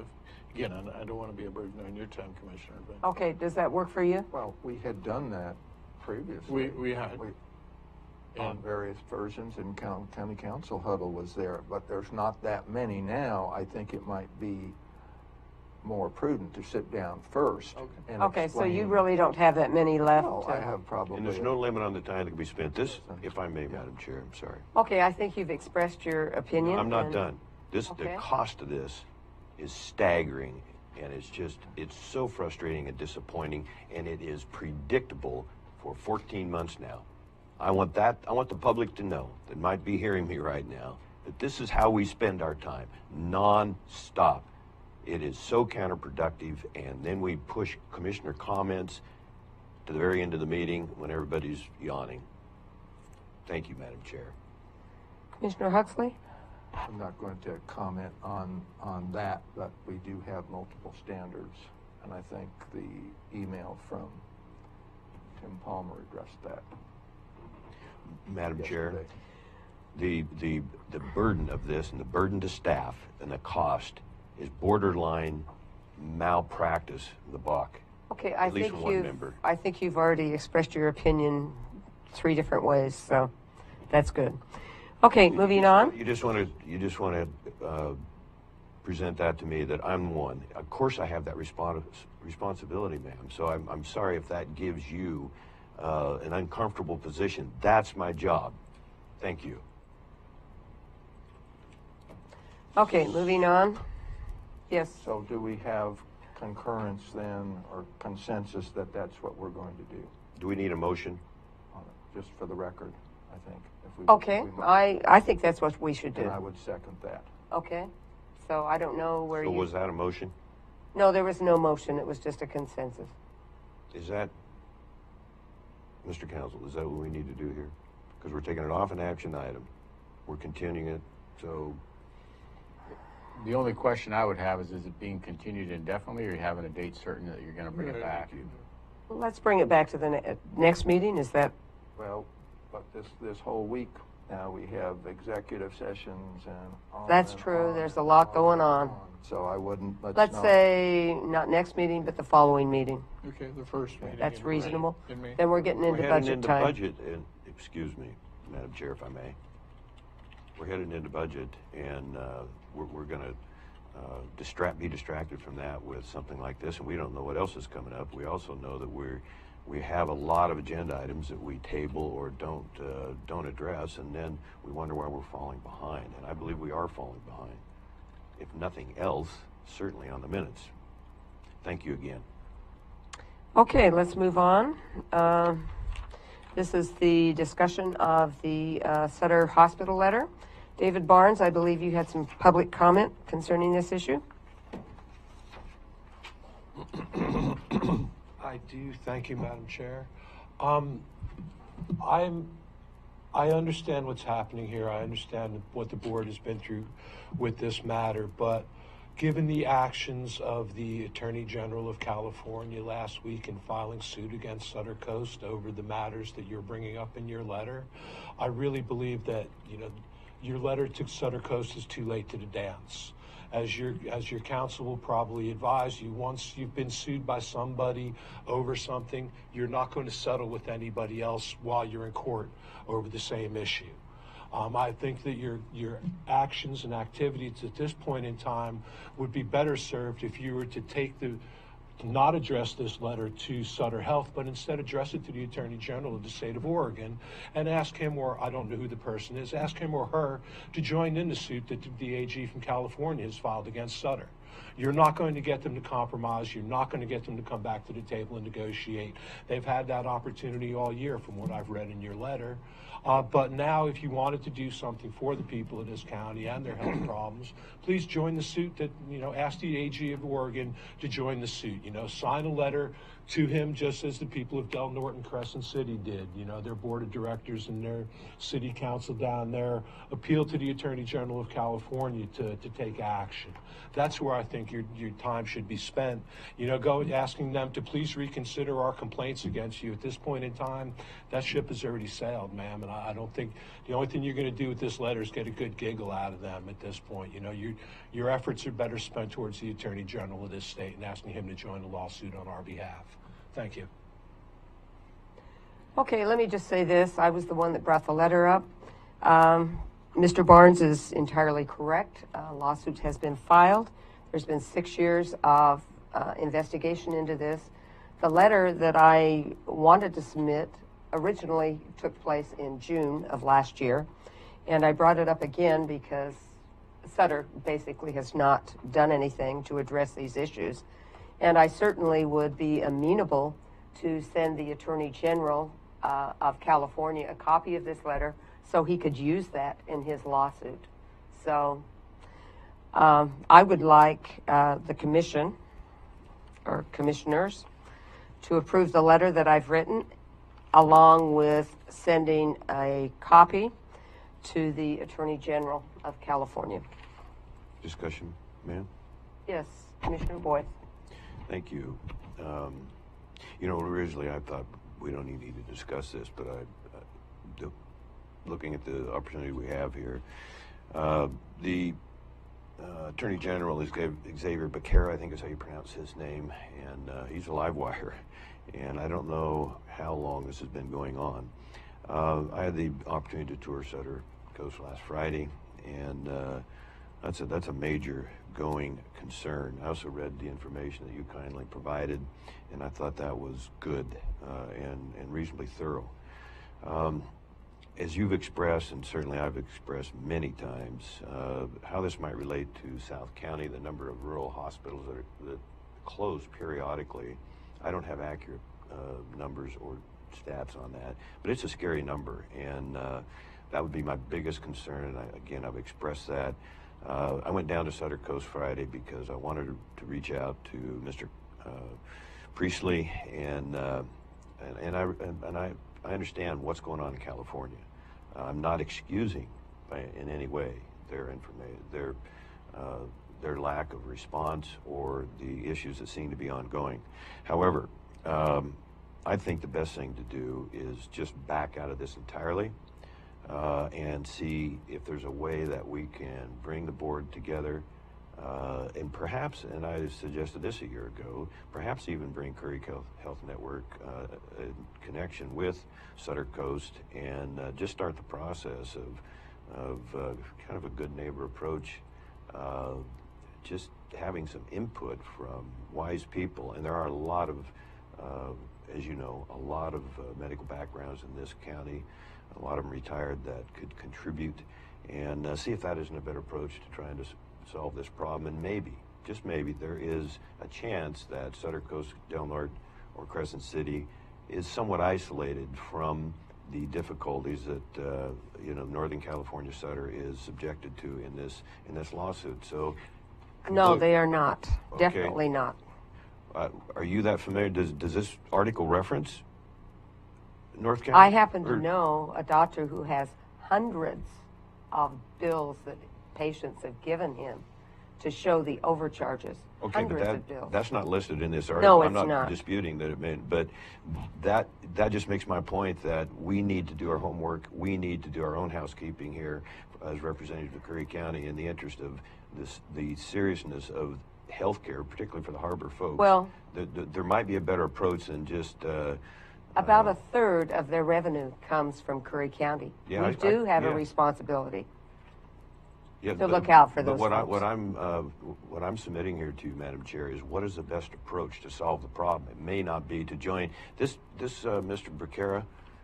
I don't know if I want to get connected with him at all. He is supporting sanctuary cities and challenge. He's going to arrest the sheriff of Orange County. This is a week ago for letting convicted criminals out and warning them for the ICE agent to get together. What I'm saying is this is his effort in California. I will conclude so that we can move on, but I don't think I will vote against getting involved with California. That California is spinning out of control.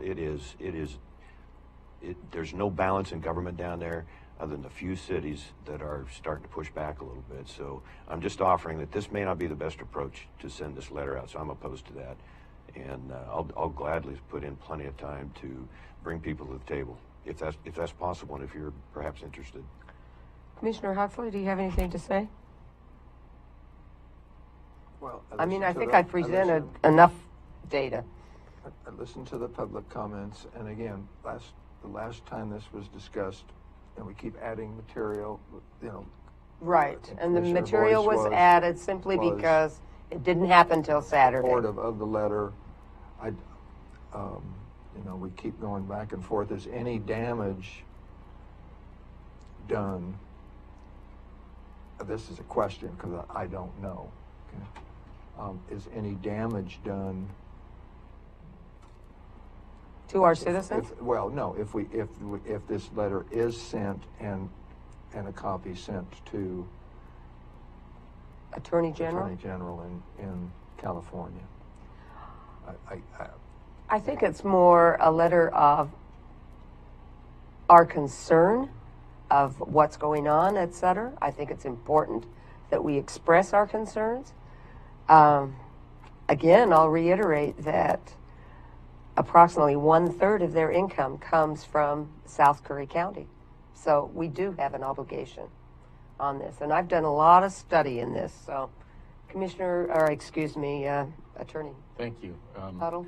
Well, you talked about sending it to the Attorney General of California. I thought that the Speaker requested that we send it to the Attorney General of Oregon and have them, you know, look into it and then interface at their discretion with the Attorney General of California. That would probably be a better, yes. So that's what I thought the Speaker was requesting, going directly to the pending litigation and all that kind of stuff. Yeah, that's probably not going to be very productive, but having attorney, you know, staying in basically the chain of command, Attorney General to Attorney General, that kind of stuff. If that the makes people of sense. California complained to their Attorney General, got some, that's what I thought I heard. Well, Dave and Barnes say. we're in kind of a unique position because we're right on the border and that sort of thing. So I think we do have an obligation to our citizens to do it. So, But I didn't hear the Speaker. I didn't hear Dave Barnes say don't send the letter. I just thought he said it probably wouldn't be effective to try to put it in the context of the ongoing litigation, and he suggests a different path, which makes sense. I'm sorry, Dave, I didn't ask you to come back up. No, you are. That is exactly even what know I if you said. can- I was hoping that you would get our Attorney General involved. oh, okay. on behalf It of was my understanding that you were talking about California. No, so. ma'am. I wanted you to Okay, you to that's send it good. to our Attorney General and have him enter on our behalf. Okay, thank you. Commissioner Huxley? Okay, so are we also saying, though, that we would send, this is a question, okay? Uh-huh. Proposing to send this letter as written also to Sutter Coast? Definitely. And then a CC? CC to the, our Attorney the General? Oregon State Attorney Yes. General's office. Yes. Okay. So is there a motion? No, mine was just a question. It wasn't a motion. I'm sure you were. And, okay, and I think that was the main point County Council was trying to clarify. Okay.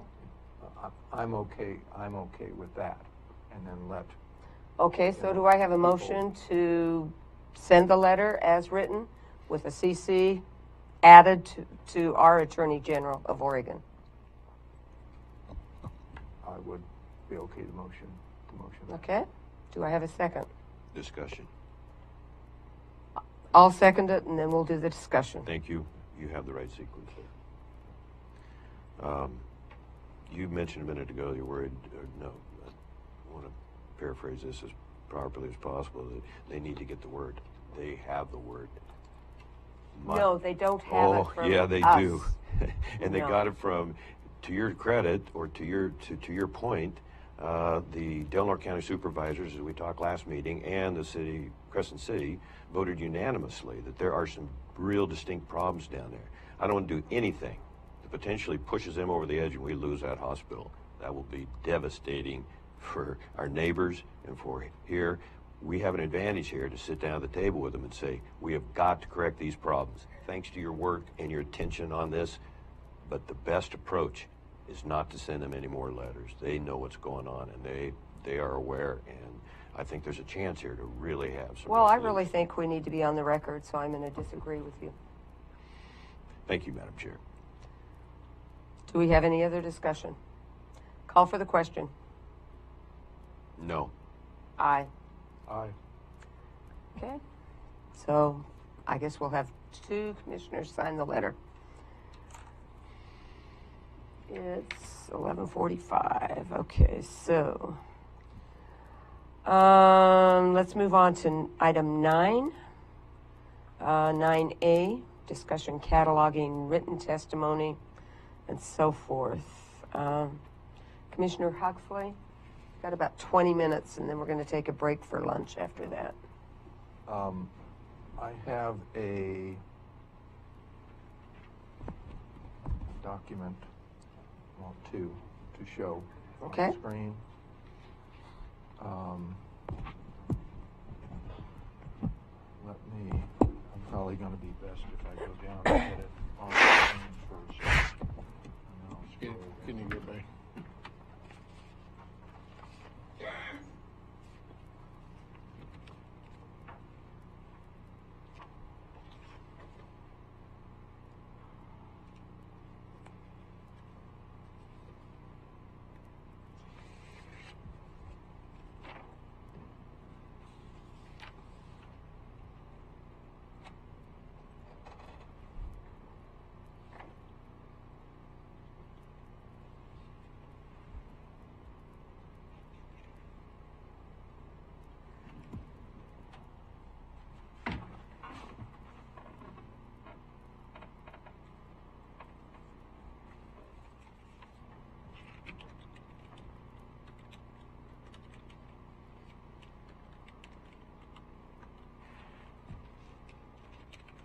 This electronic document, which comprises 11 pages, would have to be put separately into the record Okay. as a standalone document on the supplemental materials.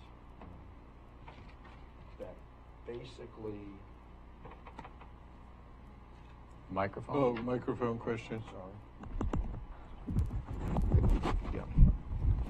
Again, I would request that this 11-page document be entered into the public record for the discussion on item number 9A, and to go through that before I scroll down here quickly. After the last, the meeting was at the 21st, I believe. The 21st meeting, there were an enormous number of documents that were not recognized.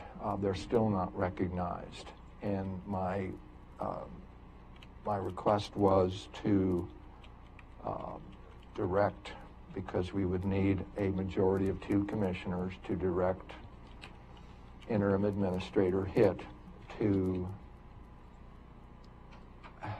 create a written policy on cataloging records that are submitted during Board of Commissioner meetings, because it was based on the number there and the magnitude. That is a very serious issue when we come up short that many records for different topics.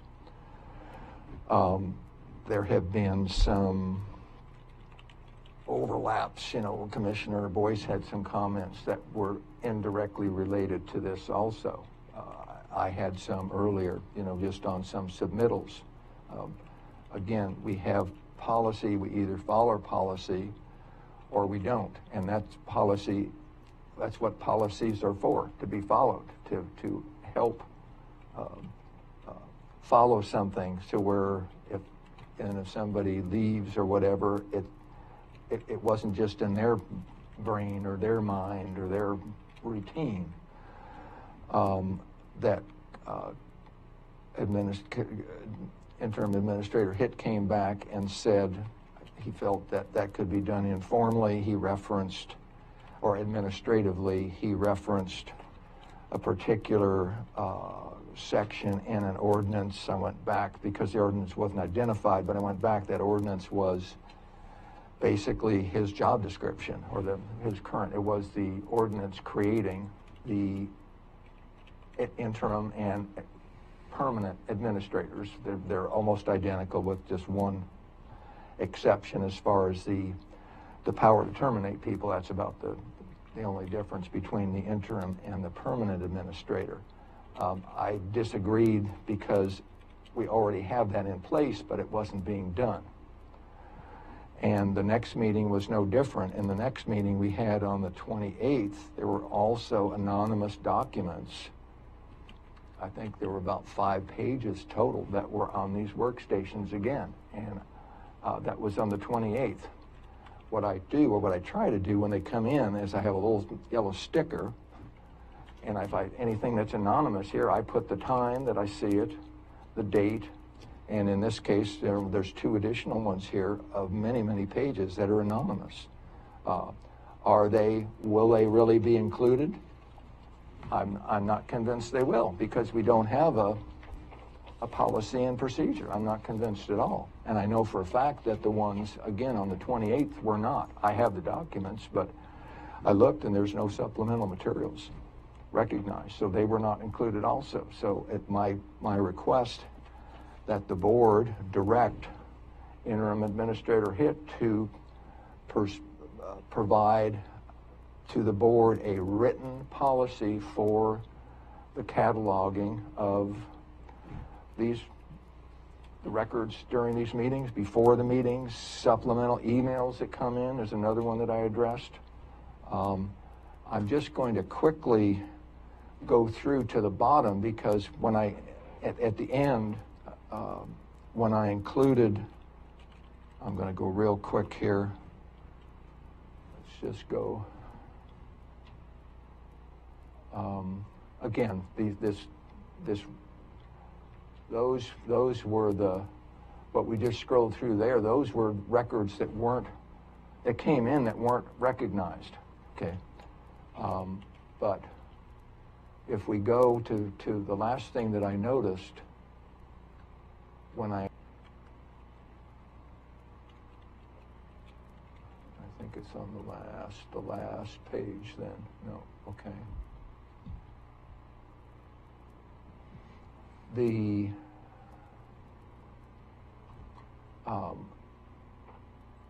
I had this on the other subject on the meeting minutes, the same document. Mm-hmm. But when I was on that, and that's the reason I included it at the end here, because what it also says, and I just hadn't, you can read something and you read something and you read something and you didn't, the red light didn't go on. Well, the red light went on this time. If you go down to, in addition, on public meetings minutes, it must include at least the following information, and it goes members present, all votes, et cetera, the substance of any discussion on any matter. Now, I'm going to go to the next one, but I'm using the meeting minutes requirement to the next one, subject to the records law, and basically that's just what it spans, 192.410 to 192.505, a reference to any document discussed at the meeting on it. Those minutes are supposed to reference all these documents that are submitted and discussed. And if you go to, like, say, the Oregon State meetings that they have, and if you go online, because they have impeccable records, and each submittal is identified separately. They know who submitted it. They know what the topic was. They know how many pages it was, and it's they're posted online as records available for the public to pull up. It's not pull up 75 pages of gobbledygook on everything that people submitted, but it's been there all the time. I just missed it. But my request that we direct Interim Administrator Hitt to reduce this to writing, so it's something that we follow, we stick to it, and we don't have anonymous things. We don't have meetings that we go back and say, well, yeah, there was 10 pages, that were included there, or 1 page. Okay, there were on this last group. On the 21st, there was some great tax information, property tax information that came from one of the residents, one of the neighbors of one of the parcels that was in question as far as, I'll say, was dilapidated. But so good information. A lot of times public speakers come up. Correct. And they pass stuff out. All the way around. And right. it's never, some of it gets included, a lot of it doesn't. Well, and quite frankly, we're guilty also. So. I agree, and the point is not who is or isn't guilty, it's to get a hard copy policy document. We follow it so that we control that. So that bottom line, information. what you're saying is we need to include all of these extra things that are coming into the public record. And a procedure for doing so and categorizing them before, Well, if during, it's part and of the after law, meetings. it's got to be done. But it makes, law aside, Right. it makes sense. Right. Just like this record that came in from Tim Palmer via email. We've included it, but would it have been? Had we not? We'll never know because we've done it. Well, actually, but just a procedure I did take that to JJ and say, put it on the record. So. But there are, and take care of that open, which I consider a rather significant issue. And that's my request, that we direct. Well, and if someone were looking for information, and that happens sometimes, not always, but sometimes, then they have to have a place to go back and get it. So I'll have to agree. Okay, so that is my request. Okay. So do we have a motion to bring forth a policy that would talk about these, what would we call them, inserts, whatever, from the public and from other commissioners' last-minute submissions? Is that what? Basically, as outlined in these As several outlined pages in the- of documents, and correct. As outlined in the Oregon And statutes? even referenced there, definitely. Okay, so do we have a motion to that effect? I would motion that. Do we have a second? I will second it. Any further discussion? The reason I'm going to vote no, Madam Chair, is I don't want to do anything that discourages public participation, and I think this does. I don't mind getting documents. I think there is some relevance to. I think you're missing the point. Well, Okay. okay, you tell me. Let me tell you why. All we're saying is the documents that are submitted by the public, we're not saying they can't, definitely not, but they need to be on the record. That's all we're saying. Is that, am I We getting take your point? what they are giving us all the time, and we categorize, we catalog, we identify them, and we put them into the record. Correct. Administrator Hitt? I would have a question for our county council. In my experience, when it says a reference to any document discussed, in my experience, that refers to discussed by the board. Not necessarily Jane Q. Public or John Q. Public bringing in a stack of documents this high and saying, here's what I want to give to the board, and talking about whatever subject he or she is their hot button issue for the day. So I think and obviously staff's job is to follow the direction of the board. So if the board wants a written policy, I'm totally fine with drafting a written policy, and obviously I'll coordinate with council or council huddle in doing that. But just point of clarification up front, are we talking about literally any and every document that somebody walks through the door, or documents that are used in part of your actual discussion of a particular item of business? Commissioner Hartley? I am absolutely talking about if a citizen comes in with, as they have had, or if they come in for a PowerPoint presentation to the board. But if a citizen comes in, and one example again were some property taxes, some photographs of one of these properties. It wasn't, I think it was Lucas Lane, but I'm not positive. Lane, you're correct. Absolutely, those need to be incorporated and recognized. But wasn't that part of the really board quite my discussion? question. The board is discussing it, yes. Okay, yeah, go I'd ahead. like to try to answer John Hitt's question, but I think oddly, the policy would answer the question. It would say what documents we will and what documents Agreed. we won't. I think that would be the trick in the policy. Agreed. And if there's a question, the board just says, we're going to accept these as part of the record, or the board could reject them and hand them back to the person and say, we're not even going to consider this because it says, considered on the discussion. So it's similar to the other context I have is, we're called the county court in the old times. In courtroom, you say, I'd like to offer this, and sometimes it does not get accepted into the record. It doesn't become part of the record. So I think it's possible for the board to make that decision in a questionable case. Tax records, helpful. Who owns the nuisance property? Someone gives us some record, that's going to be part of our discussion, something we work with in the future.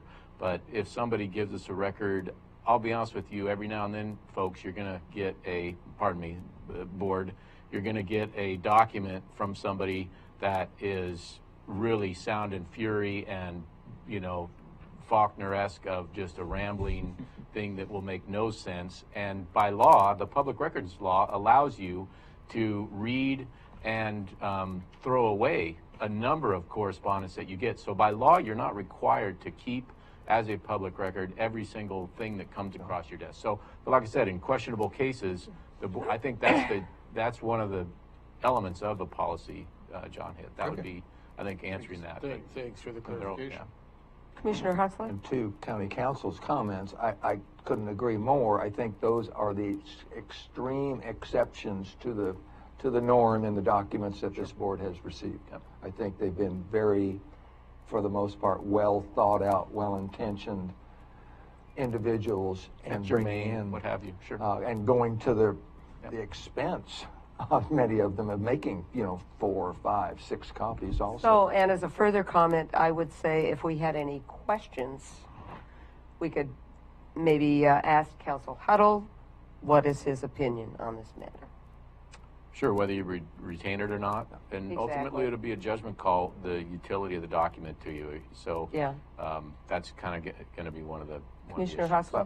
But we're doing it at that time. It's identified, and that's the main objective of this right. policy So we know what should be on the correct. record, what should not. So and today we know you're how to access it. And so it'd be board direction to county administrator. I guess there was a motion made or something. You're just at the motion was voting made. stage and just clarifying. Okay, all right. Okay, so any other further discussion? Just a clarification of the motion, if I may, Madam Chair. Is there a date in mind for bringing back a written? No, we didn't have a specific date. Okay. Call for the question. Aye. Aye. No.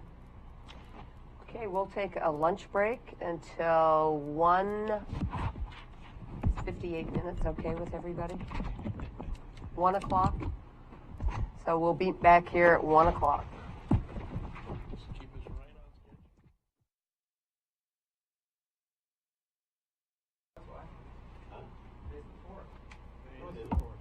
Yeah, it is.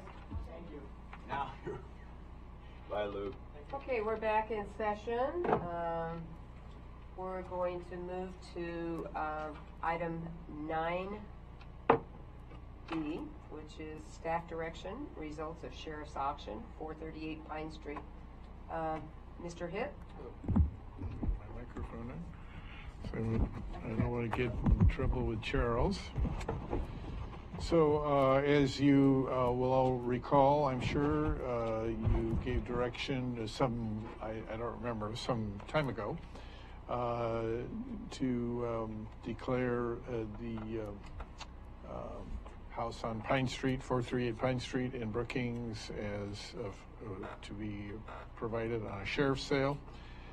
That was done about approximately, I forget the date, approximately a week ago. And there was you set a minimum bid of $185,000 based on the assessed value of the property. There was only one, it was a family, 3 people, but a family, that showed up for the auction. Their bid was substantially less than the minimum. Can you say how much? Actually, they did not make a formal bid, so I better not. Yeah. And usually what you do with disposition of real property is one of the things you can go to executive session for. So you could talk about it in exec session if you wanted to. But Can we add that to executive session? We certainly could. I guess before we do that, just a more generic conversation might be in order, and that is you have the option now of lowering the minimum? Doing another sheriff's sale with a lower minimum, Or you could direct staff to seek out a reputable realtor in the area and list the property for sale at, again, whatever price you, excuse me, would dictate, or leave it up to staff and the input from the realtor. You know, they usually do a comparative market study or analysis. Or just simply take no further action at this point in time. Well, I'd like to personally have an executive session because I had a call on this very issue. Okay. And talking about why the whatever. We can certainly, we have executive sessions. You'll just have to check another box there, Madam Chair, when you announce that, but we can defer any further discussion till. Real property Yes, negotiations? yes. Mm-hmm. Okay. And then we can discuss it further at that time. Okay. So do we want to reference the applicable? When we She go to has it. ORS, She has what it. she's got is a, It's 192.6602E. when we go into the session, we will, yeah. Okay. Well, we wanted to create an additional one, which is what she just did. Correct. Yep. Okay, and maybe we better get a vote on that or a consensus to add that to the executive session. Okay. So do we have a motion to add to the executive session to deliberate with designated real property negotiators? That would be ORS 192.6602E. Second, Madam Chair. Call for the question. Aye. Aye. Okay, moving on. Chetco Bar Fire, letter to Senators Merkley and Wyden for a full congressional investigation to locate any related and missing documents. Commissioner Boyce. Thank you, Madam Chair. You have in your packet the recommended letter draft, subject to the board's approval. And then I will go here. If there's any question on the legitimacy of this request, then I can offer documents right now on the main screen. Otherwise, I assume, or will assume, that we have support to ask them to call for an investigation and to fire from the very beginning, and what we believe, what Curry Fire and Prevention, Wildfire Prevention, the group believes is some missing documents, and we sure need those documents. And this would also help us in our federal disaster declaration. So how many missing documents are there? We don't know. Oh, you just know there's some missing ones. We're very confident in that. Can we prove that? We've been trying, and we have not got the information that we have requested. We've decided not, at least at this time, to pursue, the Freedom of Information Act, because that could take a couple of years. Meanwhile, we have, as you know, 7 or 8 homes that, if there was improper activity in this fire, then, and I said if, then that would be delayed even further for those families. We're trying to avoid that, of course. And I think that this... So you think this is the most direct way to get there? Yes. Yes, absolutely. Is there any other questions? I had given that letter that I received from Tim Palmer was his, and this is on a different page. Oops. That was relating to another issue. That was, okay, that was in a different page number. This is on... What page of the new? 140 is the agenda thing, and 141 is the actual letter.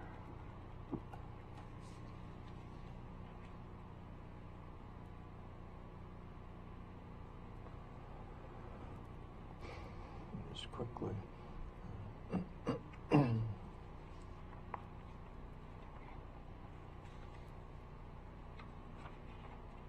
You didn't get a chance to review, Commissioner Huxley? I did, but again, these are on different completely different pages when this supplemental thing came out, so they're not where they were.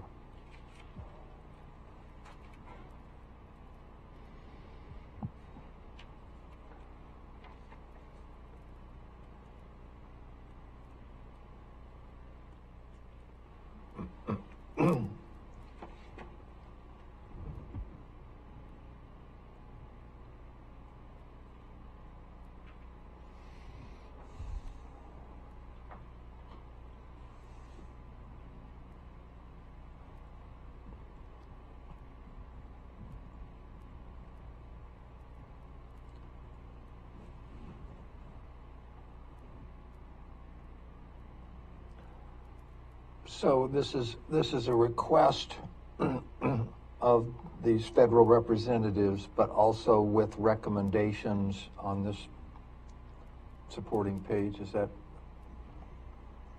correct? Well, if I understand your question, I think the letter speaks for itself. It's requesting them to simply review and gather information to see if, in fact, thumbs up, thumbs down, that this fire was mishandled from the very beginning. And and we outlined in here just some of the issues related from that fire. And I can speak to you more just with some very disappointing news that come out from the Forest Service yesterday morning. I can wait till commissioners' comments on that, or I can certainly offer that now. Are we sending 1 page or 2 pages? It's a 1-page letter. Okay, so we're not sending the following page. Well, what's on the second page? Oh, From excuse early me. Chetco Bar fire concerns, U.S. Forest Service lead agency, and then it goes on to some opinions, et cetera, and recommendations. We're not telling them.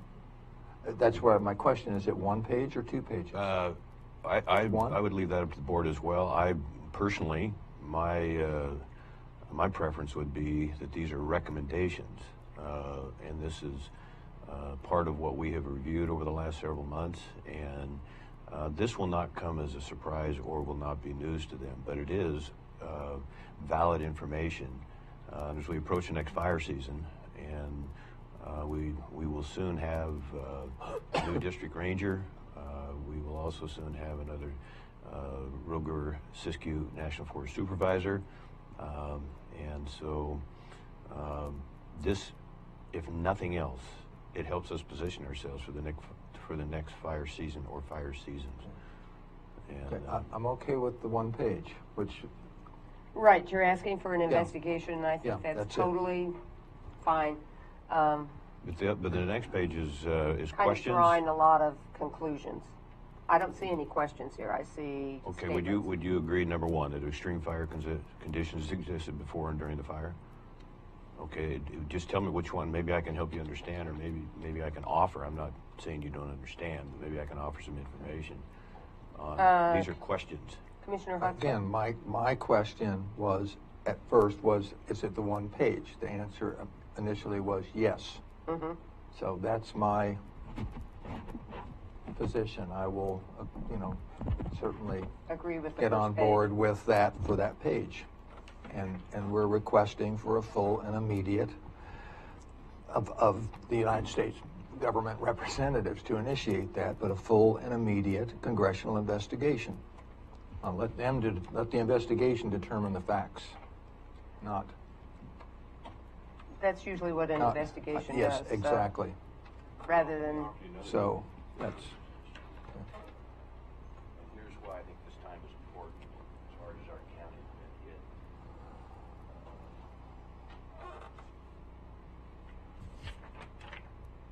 Everybody have their mic on? Thank you. That Charles is on the ball, isn't he? He is. He always catches you.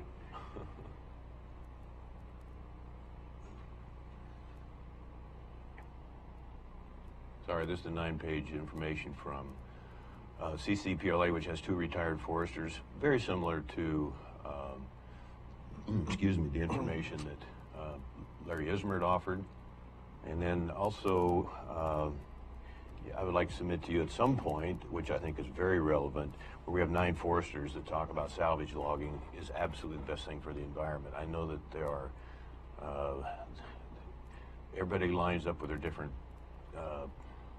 scientists, and these, I submit that the foresters, this document here also asks the same questions. It's not drawing any facts, but I offered you the last meeting, and so actually the senators already, at least their staffs already have this information. The questions are, was the suppression organization intentionally kept small? I'm just reading the first half of the first sentence on some of these different paragraphs. Why wasn't the ground management force more involved in the Type 3 team? What alternatives were considered to removing the repellers? So all of this has been sent to the... I've hand-delivered it. If it came from a united board, I think it would certainly have more. I mean, the other counties are just waiting for us to Okay, so unite on something. they have this information already. So why not send it again? If you read it, I mean, it's critically important. It's just asking very legitimate questions on how this fire was handled from the beginning, and if we get in the same situation, it's going to be worse this time. Talk to Jerry Thompson, who visited in Washington, D.C. with former Chief Took, and he said, we have not seen anything yet. I believe, Madam Chair, you heard that quote. So we can't sit on our hands on this.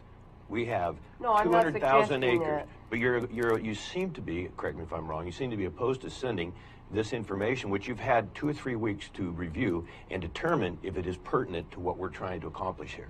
Commissioner Huxley?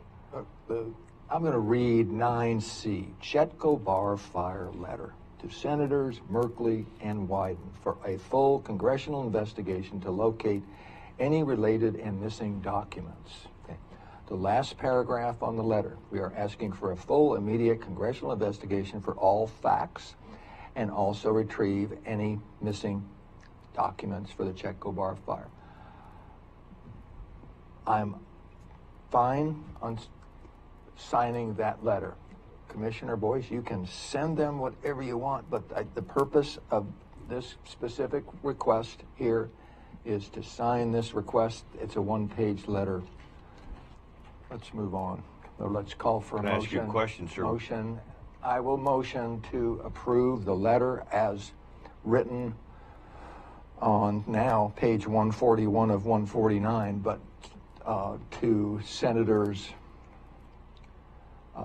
Ron Wyden and Jeff Merkley, the letter dated April 4th, 2018, read the Chetco Bar fire call for congressional investigation. That's what I will motion to approve.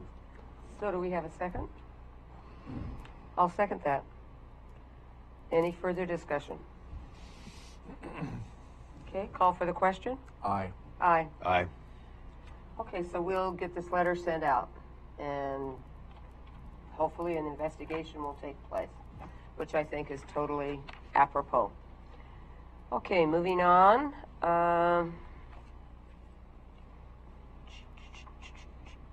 Sudden Oak Death Tax Force. Commissioner Boyce. Thank you, Madam Chair. There's been 6 months of work gone into this. We are making some progress. As you know, we're doing everything we can to keep this isolated to Curry County. In the discussion yesterday with several fire people and the outgoing or previous interim Rogue Siskiyou National Forest, and as Larry Ismert challenged us last week, we're quickly turning into a non-evergreen forest in this county, in this section of Oregon, I think would be more accurate. And we're turning into a hardwood forest.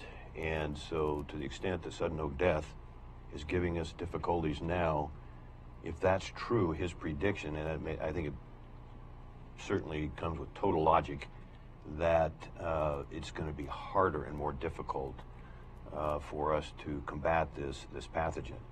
And as you know, too, it's gone into a different strain, has gone into our evergreens, which further compounds the sacred forest that we have in Curry County. And so it's just a matter of authorizing me. I've only missed one meeting, I think, in 6 since February. And basically, they're just trying to conclude and put together the final task force recommendations. And so it needs Curry County's signature.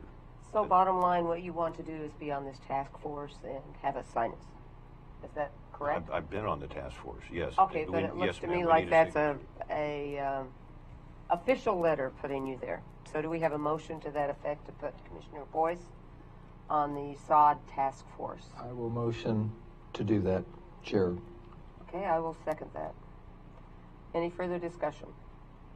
Yeah, maybe I'm missing something here, but you put me on the task force early on, I think, and So. Well, it's the official letter, it looks to me like. Everybody Well, but the signature is not for me to be on the task force, it's for me to sign along with all the other members, and you have, oh gosh, it's the. Well, I saw all the other members. Okay, and so we're you on have the not same page. Yeah, we're on the same page. All right, thank you. That's what you kind of put before us last meeting, as I recall. Implementation of the all lands coordination recommendations of the Sudden Oak Death Task Force strategic action plan. So it's the culmination of Okay. 6 months of work here.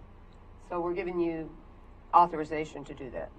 So Yes, to sign, yeah. to sign that. Okay. Do we want that motion restated? That's right. No. Okay, We I had a was just motion and a about ready. second, then we had discussion. Okay, let's call for the question. Aye. Aye. Aye. Okay. Announcements. Compensation Board vacancy, 3-year term is expiring December 31st, 2020. April 6th is Budget Officer distributes budget worksheets to department heads. April 6th, County Administrator interviews. That's in the hearing room. And also I talked to Administrator Hitt today, and I thought it would be a nice gesture to take them to lunch, not together, so we'll maybe split up the commissioners, whoever, and take them to lunch so we can see them in a more social setting. And then there will be a meet and greet from 4 to 6 at the Fairgrounds Showcase building. And I heard something about some kind of for the employees to meet the candidates at 3 o'clock in the Blue Room. Right, yeah, as time may make itself available, depending on how long Okay. the afternoon interview session lasts. But if there's time, then just an informal, kind of a semi or quick meet Okay, and I greet think with that the would be a good good thing. Yeah. That's on the 6th. Yes, correct? that's It's also open the for 6th. discussion now, Madam Chair. This is just on an announcement. Why, did you want to stop the whole thing? Is that No, what we you- discussed that we were going to, I think we put on the agenda that we were going to, excuse me, you said under Commissioner comments. Yes, have I that did. correct? Yeah. Okay. Yeah. That's what you'll approve and not now while we're talking about it? But it doesn't require a motion, it's just an announcement. So you want it delayed? Is that what to Commissioner's comments? Because we've got the word today that Administrator Hitt is applying for that position, so it'd be nice. There's a lot of issues surrounding this whole thing, and I think we need to get those out on the table. That was not what I heard. Is If that the candidates were not Well, appropriate. Right. What I said was I didn't want to, and I had a brief conversation with Commissioner Gold before the meeting today. And I said that I didn't want to interfere with the interview process currently already planned. I think the tickets have all been bought, and rightfully so. They should come, the 2 candidates, and interview. But what I told Commissioner Gold, and obviously now I'm announcing publicly, is that after that interview process is complete, and if the commissioners have not made and the individual has not accepted an offer of employment, then I at that point would submit my name in and through Prothman to be a candidate for the permanent position.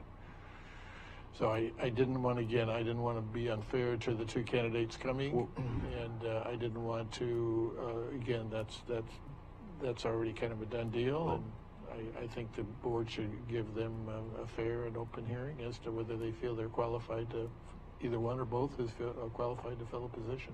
Okay. Commissioner Huxley? How did we get off on this subject in the middle of announcements? It's a good question. I don't understand. Because it's a very important Well, subject, and you have we 6 were out of gonna 8 talk that. elected We were gonna- officials, sir, I to still support have the him, floor, and he's Commissioner willing. Boyce. Excuse me. Commissioner Huxley? Aye. We already talked early on the meeting that subject would come up during commissioner comments. Commissioner comments are item 12.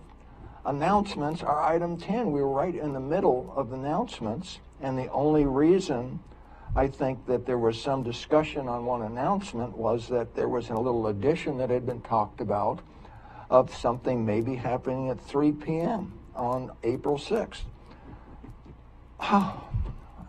Let's finish. Okay, let's announcements. finish the announcements.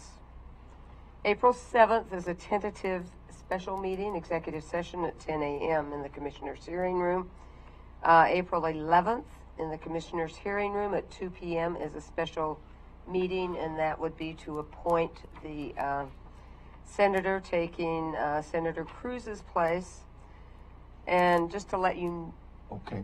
But what day was that, Chair? April 11th, that's Monday, isn't it? No, then I screwed up. Yep, I that's think okay. it's the 9th from It's my the memory. 9th, yes.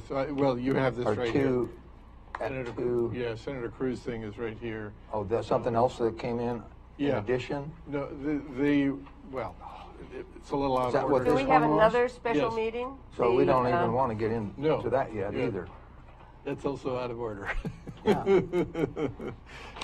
Okay, so question on this 10E, is that April 9th or April? That's April 11th, and that is if a special meeting, if you need it to select a county administrator or negotiate a county administrator contract.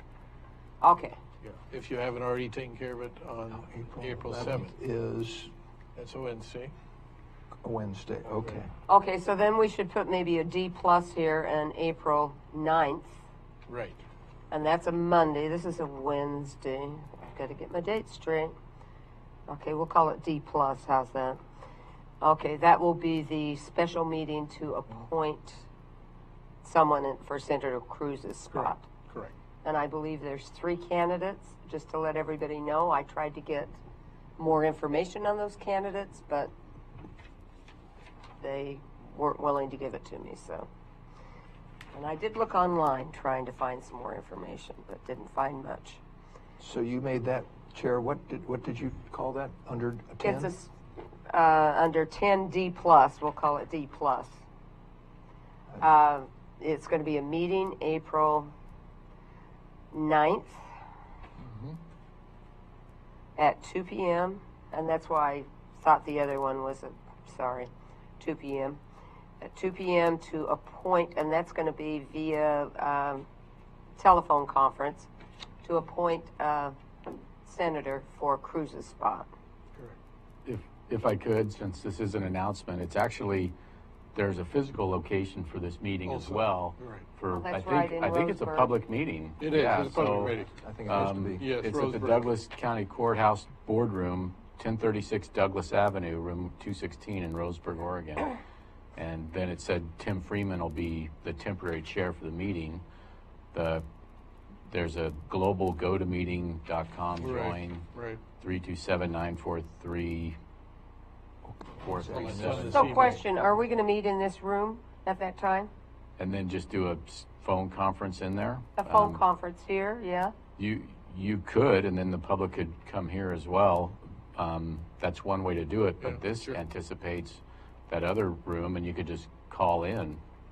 Yeah. From your What do you mean, what other from room? your- Oh, just from your office? This indicates that the physical location of the public meeting will be in Roseburg. Right. And then there's call-in instructions for each individual of you to join that meeting remotely. You could physically go there. The other option of us having a meeting here, but then we've got a strange Notice, timing The for, notice. I think we might have. Okay, so we'll just call in from our office if we're going to I call think in. you can, and Yeah, you can. my hunch would be there's a dial-in number of is. 872-240-3311, access code 327-943-437. So I think people of the public, when you have an electronic meeting, you're supposed to allow members of the public to attend. And anyway, so that you all can do that, but I think members of the public could also call in and listen in on the proceedings. Oh, okay. You got the That should be Tom Huxley interesting. asking a question. Commissioner Huxley? While we're on this announcement subject still, we're calling it D sub 1 or whatever. They in an earlier email from, it wasn't from Jennifer Roth, it was from somebody in the Secretary of State's office. Oh, Probably maybe Alma Alma They Wheeler. had said that they would later provide the call-in numbers and passwords and whatever. That must be what this is. This is it. And what has still, to me, been confusing, and we've heard nothing. And this is the authority for this meeting. This is the state elections, or the Secretary of State Elections Office, which this communication has been coming from. But I've heard on multiple occasions that there were 4 candidates, but they are very specific, that there are 3 in the email communication, very specific. And they even got down to you must choose one of these 3 in the instructions. So I don't know where some of the other confusion came from, but I'm still basing up that this is the authority that we're going to follow and call that number in this. Possibly one of the candidates dropped out.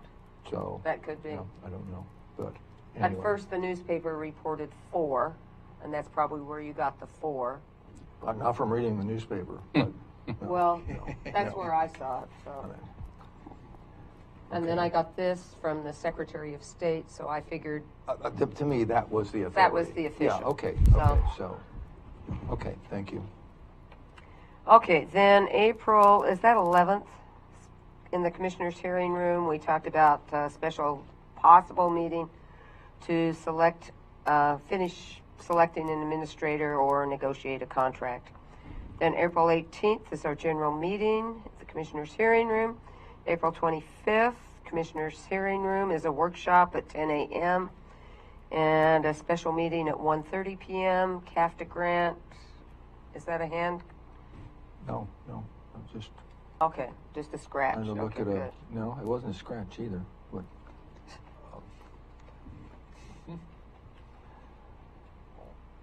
Okay. So does everybody have your calendars okay? Okay, next we have the interim county administrator oral report. Mr. Hitt. Thank you, Madam Chair, Commissioners. Update on Brookings Head Start. And Council Huddle is free to jump in here or add anything I might leave out.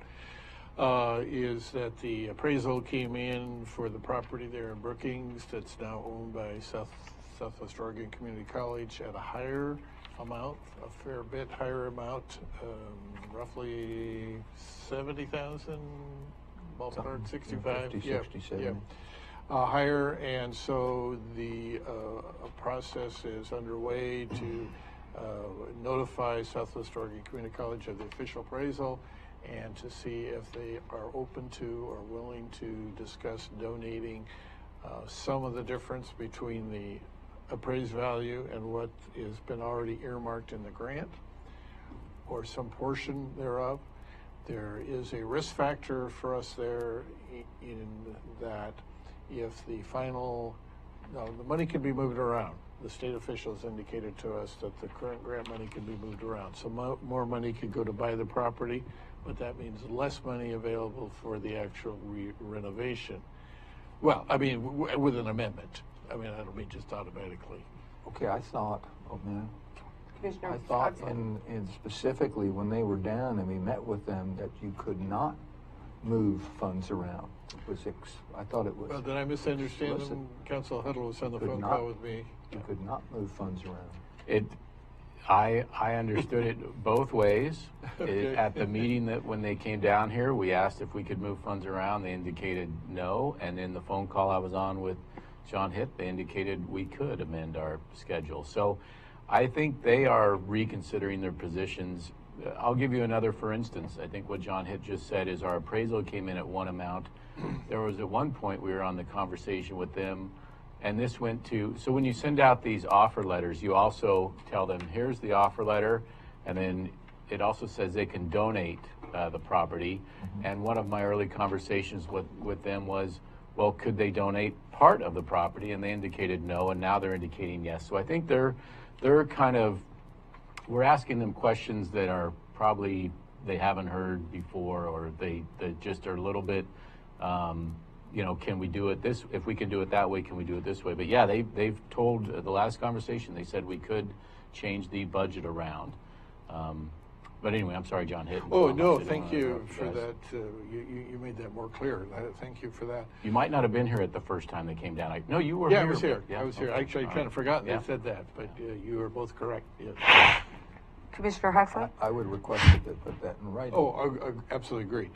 So here's where we are. The Southwest Oregon Community College may agree to donate the entire difference, $60,000 or so between what's in the grant and what the appraisal came in, or some portion thereof, or none of that. The risk factor is that even if we can, and the state approves, and we get in writing, we move some money around, and thus give more money basically to the seller of the property, SWAC, but that means less money for the actual construction work. So the risk factor is there. The big risk factor, the really big risk factor, is that we go out to bid. All the bids come in as higher than the money we have left over in the grant, which means we can't do this, or perhaps even worse yet, is they get underway. The bids come in okay, unless there's some kind of, it's really hard to do these. It is in theory possible to do an absolute ironclad contract where you hold their feet to the fire that no matter what they discover in the building. But yeah, I know, and I agree with you, Commissioner. They agree with that. Yeah. Run, Oh, don't I know, use that I know. contractor. Yeah, I know. It's just I've never actually found anybody that would be willing to do that. They'll probably walk on you. Right, but so then the project doesn't get finished. So that's the real risk factor. We got a project now that is not done. Either we haven't actually started it yet because the bids all came in high, or we got started, but they have cost overruns and we go past the amount that's would be then in the revised grant agreement. And then because we would not be able to finish the project without taking money out of our pocket. Now, we did get an offer from, as you heard, even in our beginning meeting, from Orca, that they would match or take care of any shortfalls.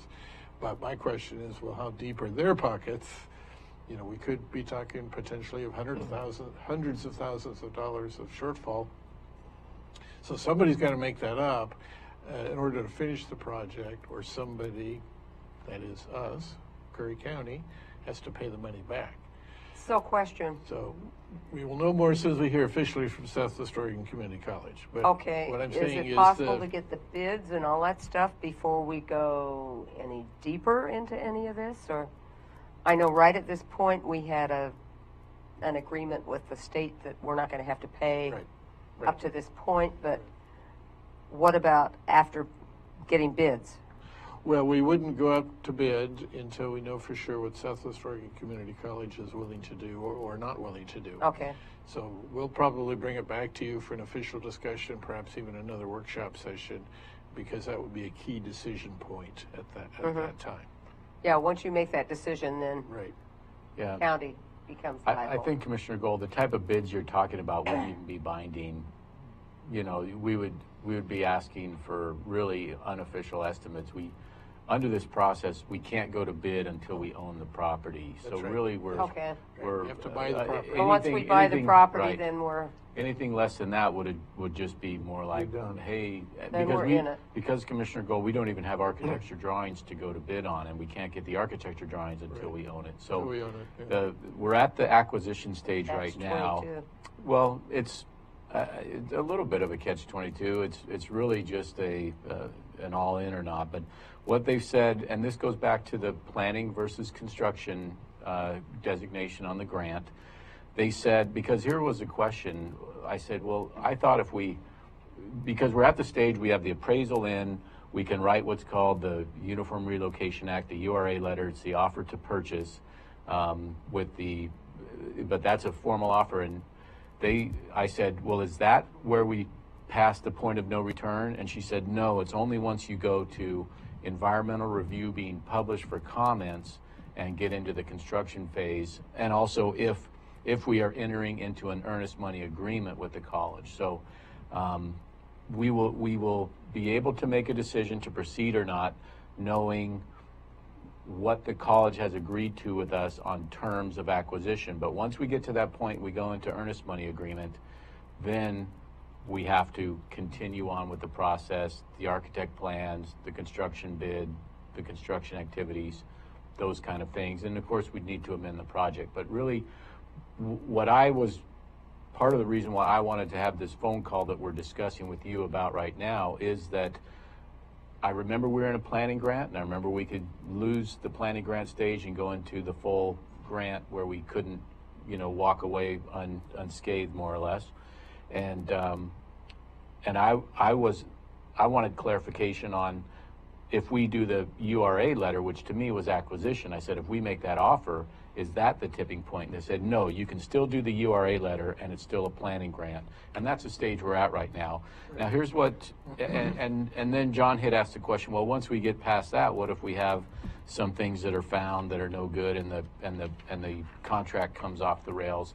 And they say, yeah, then you own a half-built building and have to complete the grant. So John Hitt's identified a possible scenario in a remodel project.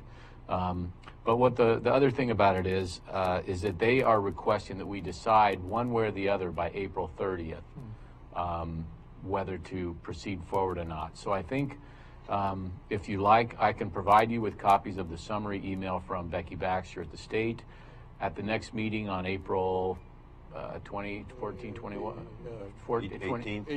Thank you.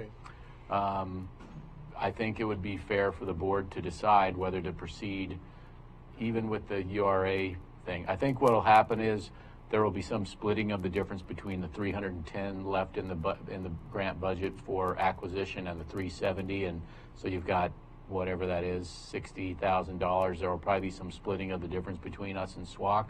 So then the difference there being made up by either by ORCA or by a contract amendment. But John Hitt, and I want to jog your memory here, they did say we could do a contract amendment, but it seemed like they wanted to wait until after the construction was done before they decided there was money left over to go back towards acquisition. It was a really an odd way to do that, but ORCA So in has. other words, you got to jump in the pool before they can.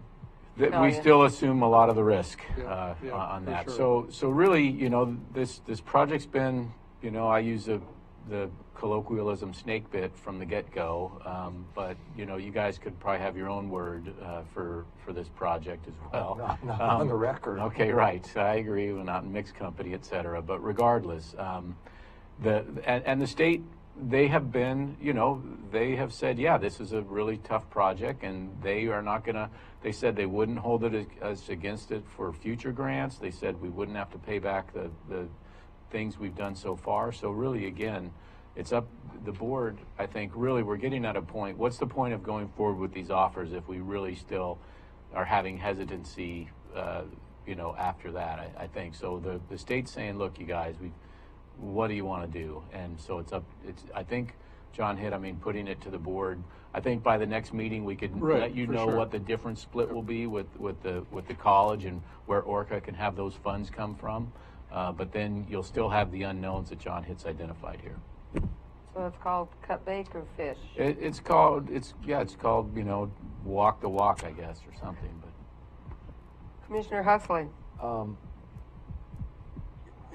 There's been reference to ORCA and the financial wherefore, and this has been the case from the get-go in discussions when I can't think of the gentleman's name, Mike Lehman was here, but then there were different mechanisms that were informally talked about for guarantees. If clearly the state now is saying, hey, enough's enough. Here's a deadline. We need to do something. I think concurrently with that, you need to look maybe a little bit more as far as what some of those assurances might be with ORCA, because you're mentioning, and it's been that way from the start. We're talking 6 figures, I think, for sure from ORCA, contractually, even in the existing agreement, which was discovered, when we've actually started reading the agreements, and to see what it's fine even to have them contractually on the hook, but if they don't have the wherefore, so what? But but to look now at what are they capable of, what do they think they're capable of, and what are they willing to, or what are the mechanisms that we would want assurances from them prior to proceeding to. And not that could be done in a month. There's a lot. There's a lot. Cash bond, letter of credit, those kind of things. There's a lot too. That there's a lot. Yep. It's fine to say that you will. That's another thing to do it. But I would suggest some real more serious conversations with Orca. Maybe we'll invite Mike Lehman back here, but honestly, I don't know, like you said, what we'd get the next couple weeks.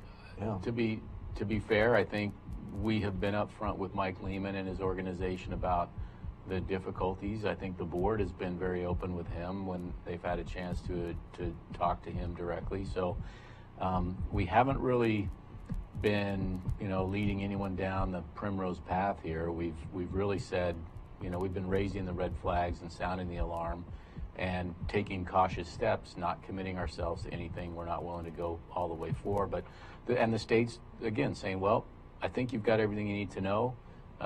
From the staff's point of view, I think we are just about there, and I think by next meeting to have just some level of just finality from the board on this, whether we're really going to go forward with the project or not, with all the unknowns, that really because I don't think you can get perfect clarity from the efforts of staff on this one. I don't think John Hitt or myself could give you anything to say, by gum, this thing will be an absolute success, or are you crazy, this thing is going to burn and crash? I mean,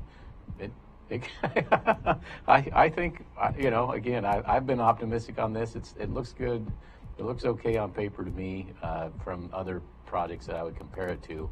But that being said, other projects that I've been involved with these kind of ambitious goals have not languished like this one has. So there's something different about this one. Commissioner Huxley? I would concur with most of what you said there, but what you can control more definitively at this point is knowing what you know now. Is Orca capable of not necessarily a worst case, but an X dollar amount case? And I think not to do that now, it would be recommended to at least contact him and be pretty candid. What can you provide us? Or so in other we're getting words, close to what cash draws does he have available exactly to him exactly at this time, and that he could even perhaps deposit? Written assurances. Sure. Yeah. Will they provide? Well, I like they've already provided written assurances, if you recall. Well, so yeah, I think you mean like a letter of credit from a bank or bond or right, some those type of written such thing. Exactly. All right. Well, we can ask for those, and then again, if I think Could that you would be deposited in a neutral account. your Swiss bank account. I Anyway, don't think I'm they sorry. have that Well, funding to do I'm that. sorry, Commissioner. Is that a joint I account? was just joking. Yeah. Anyways, it could be put in an escrow account. I agree with you. There's all kinds of ways to handle cash bonds, but regardless, we will. I think if I'm understanding Commissioner Huxley, that will be of prime importance to him to know what are the true financial backing of Orca. Well, I would hope it would be to the benefit of. Sure. so But if I they mean, were but- willing but to do that. I just meant if you're asking for us to give you what information do we not have for you No. today that you want by next meeting, that's one That piece. would be, I think, Okay. very, All right. given the state's Yeah. position at Yep. the end of April, yeah. Okay, very That would good. be very important. All right. Because he did make a lot of promises. Sure. And talk is cheap sometimes. Okay, moving on. So you have before you passed out today, it says Gold Beach Main Street proposal. Actually, it's not by me. I'm not making the proposal. The Gold Beach Main Street Association. And one of the projects that they have actually already gotten at least partial funding for from the city of Gold Beach, urban renewal, and I think they also have some Main Street funding for this as part of the project, is here in front of the Curry County Courthouse. You have attached to the cover there a proposal to re-landscape basically the area in front of the Curry County Courthouse. You can see what they're proposing to make kind of 2 V areas, and at the bottom of that is Highway 101. To make 2 V areas with some benches and plantings, along with some additional plantings at the corners of the building and on each side of the steps, as well as at along the other 2 streets. Did you get that, Commissioner? Yeah. Looks like Oh, this. okay. Yeah. Yeah. So our role would be we would provide the water for the plants. I don't have much of an ability to estimate how much that might be. And also their goal would be so they would be running water lines. They would pay for the water lines to all of these different landscape areas. And electricity to all these landscape areas, so all these trees and plants, at least the larger ones, I don't mean every single one, but the larger ones could be, have lights during the Christmas season. So that's kind of the rough plan. One additional thing that's not on here that they talked about, and they have some renderings, I have not seen these renderings, is to kind of treat the main entry there, the glass area above the main entry to the courthouse, obviously the entry facing Highway 101. At the top of that, to treat that with some open beam poured Orford cedars, timbers. And again, that wouldn't be at county cost, that would be at the Main Street Association's cost or funding that they obtain. And so that would also be potentially part of this project. The landscaping they want to do for sure, they're a little more unsure about the actual additional treatment of the building itself. So this group is just trying to spruce up Main Street and Gold Beach? They have 2 main projects in mind now. One is in front of our courthouse, the other in front of the Rush Building. Mm-hmm. And a third project too in front of the high school. So I don't know the exact nature of those projects. They're more, again, like this, and more of a landscaping. Is this kind of like a garden club outfit that does this too? No, there is an actual nationwide association called Main Street USA. And there are, I think every state, I'm not sure about that, but at least most states have a state branch. And there's an Oregon State Main Street Association. And they obtain funding.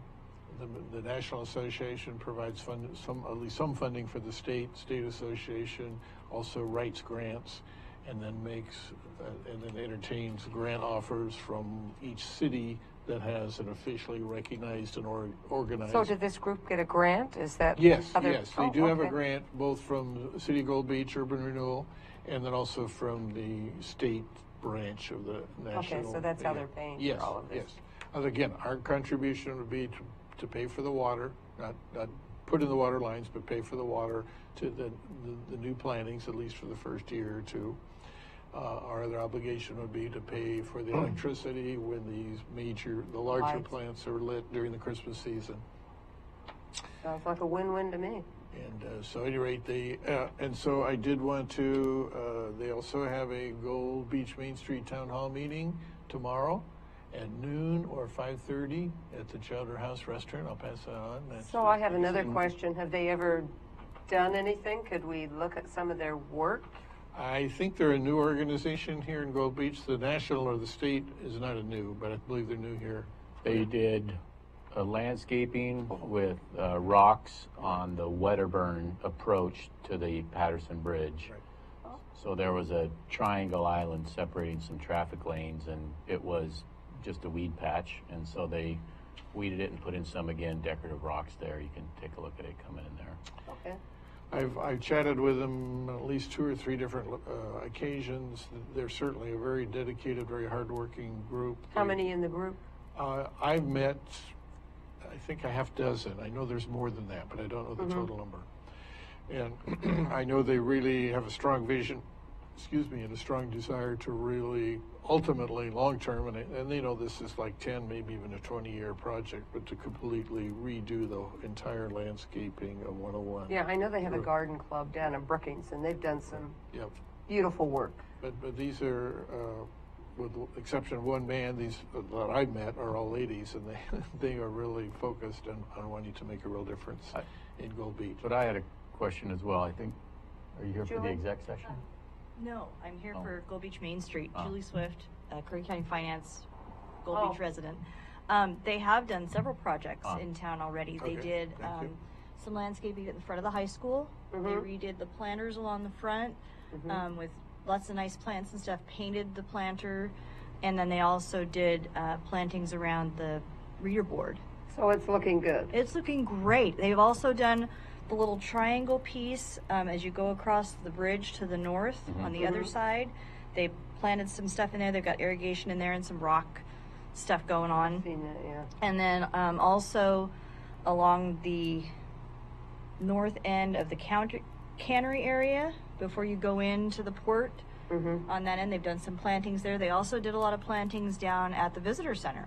So they've done some really So nice bottom projects. line, they know their stuff. We're not They going to do. get They stuff do. like me in there planting No, things. and in Okay. fact, Lori Van Zant, who heads the committee, they used to own Tututin, so she knows landscaping and all that kind of stuff. If you ever been out there? I'm sorry, I did have one question about this project. You mentioned some electricity and lighting. So is there going to be any electrical work required of us, and or would we, if the assumption then if the trees get lit up at Christmas time, et cetera, that the electric bill at the courthouse is That'll be our bill. essentially, so there would be some contribution from us in some small way in this. It's pretty minimal, though. All right. I was gonna say we did Christmas lights Sure. out front this Yep. year. Yeah, think I we knew did. that. Okay. So. Okay, do we need a motion to? Madam Chair, Yes. just quick clarification. Weren't they involved in the bridge lighting as well? No, No, that's a different project. that's a different project. Thank you. Okay. That was county's project, and then we lost all the Could funding. we volunteer them to volunteer in that project? Not sure if you could do that. I'll but- ask them tomorrow. Yeah. Anyway, thank you. So, no, I don't think you need a motion here. Obviously, This was just informational. yeah, information, and again, invite you all to attend the meeting they're having tomorrow, both at noon and 5:30 at the Chowder House Restaurant, which will be able to provide you more information, more graphics, more visuals of what they have in mind. Well, it sounds like they're a good group. I believe they are. Then I think we've already talked about county administrator interviews, so you know what's happening there. We also already talked about the special meeting on the 9th regarding the state senate appointment, so I don't need to go into that. I do put on your desk this document as well, FY 18-19 Budget Committee schedule, and you'll see that schedule, proposed schedule. Obviously, it's up to the Budget Committee once they meet to change that schedule, accept it, change it, add to it, whatever their interest is. But we start here May 7th with the preliminary, the initial meeting, and then go on from the 14th through the 17th. So right now, 4 days, counting the initial meeting, 5 days, but certainly 4 full days of meetings.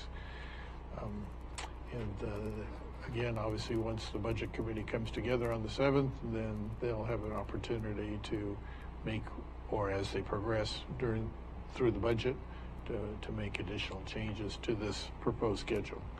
I'll make sure also the Budget Committee members get a copy of this. Commissioner Huxley? Okay, I don't have some of the historic documents we had, on the calendar on this.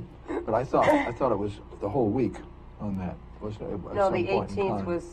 was No? excluded because there was someone's wedding as well. Yeah, as there was some I had a- scheduling issues, yeah. Okay. The thought was if you needed more past the 17th, it would go into the next week. Okay. Okay, so it was, and then there were some issues. Yes, Yeah. scheduling issues. Okay. Yeah, there were a couple of people that had Right. scheduling Okay. issues. Me being one of them. Well, then, hey, that's all we need. So, Madam Chair, Commissioners, unless you have questions of me, that's all I have. Okay, thank you. Now we're going to, did you have a Do question? we, at what point do we, That's what I was going to ask on the Langless what point are water. we talking That's about next. Langless? Okay, thank you. Okay. That's where we're going. Madam Chair, if I may speed things up, just make an offer. We have 4 really good applicants. I know a couple of them, so I'm not going to say which ones. So what I offered to do, if subject to your approval, is just put their names in a cup here. We can vote for 3, which would give them a 5-member board. Correct me if I'm That's wrong, not what please. we're supposed to do. We're supposed to come up with 1, and then it's up to them to appoint. Correct. That's what it was, that's what was explained rest this of them. morning. Is there any reason we can't elect 3 today? Yeah. We Reason. just need to get them a Quorum. quorum, and then they do the rest. Okay, thank you. Okay, and just to let you know, I looked over all these, and I felt that it should be someone that had been in the community. I liked Janet Hubble, simply because she'd been at the community, been there 10 years, would know a lot of people, plus seemed to be very organized and so forth. But the other people, there was one of the last, Thomas Medlin. He certainly had quite a resume, but he'd only been there 2 years. There were others that had been on the water board before. That was the first one, I think. And the first one had been there 32 years. I don't think any of them were bad, to be honest with you, but the one I kind of leaned towards, Janet Hubble. And I don't know about any of your other. If I could, I did receive one communication from Mr. Fitzgerald, who's the chair of the, the board there. He said that the one applicant, I think it's Vincent Roberts, was anticipating employment with the board and could be a conflict. So I think he sees an issue if that was going to be our Vincent board's Roberts. Was he the choice. last one? He's not on It's a that list. hyphenated. It's a hyphenated. I think that was a gal, Margie the last one. Vincent I'm sorry. Roberts. Yeah. Oh, Margie. Margie Vincent Roberts. Yeah. Right. Okay, she was yeah. the one with Yeah, quite a. yeah, he said that person is Resume. anticipating potential employment, so he thought there could be a conflict and that kind of thing. So, Okay. But Commissioner Huxley? But there are 3, is it that they do have 3 openings or 2 openings? well, I don't Or they had honestly 2 know. that stepped or gave I don't know how many openings they have, but they just need us to Yeah. fill one so that they will have a quorum to vote the rest to in. vote. Right for now, the- they've got a chair, Yeah, okay. they have, and they one don't- more yeah, would be 2, so they. Yeah, they So only some, Two have- out of some 3. other, some of these other No, they, applicants I will think they're likely more be than a appointed 3. off Right, Commissioner exactly. Gold, they're more than a 3-member board, I think. Yeah, maybe 5. Okay. I You think think they, it's more than a 3-member board? yeah, I think so. I think they already have 2 people there, but they need, Oh, I thought they just had one person left. No, Everybody left but we one. could appoint all 3 to make 5. That's what they're looking for. Or we could just do one. No, we can't. Okay. According What to it- the law. well, what it says is if they don't have a You know the quorum, law. if they That don't, particular one, yes, I do. if they don't have a quorum, then we would appoint. But once we appoint, they magically then have a quorum, so our appointment power is not needed anymore. So we're just going to get them one, and they can do the rest of their business. Chair, I'm fine with, with Janet that Hubble? recommendation, and that's given that the others, I think others will be appointed, but not by us, but by the board. Yeah, exactly. And I'm sure they're going to go from this pool. I'll move that we appoint Janet Hubble to the Langless Water Board so they can have a quorum, Madam Chair. Okay? Second that motion. Okay, any further discussion? Call for the question? Aye. Aye. So that one, then. And they're lucky to have this many people wanting to be on the board. That's true. I was surprised. So at Apparently, there was some 2:01. disagreements among the board or whatever. Okay, we're going to move on to commissioners' reports. Commissioner Huxley, do you have anything to I report? do, and I want to put it up on the screen, please. It's just an update. One number.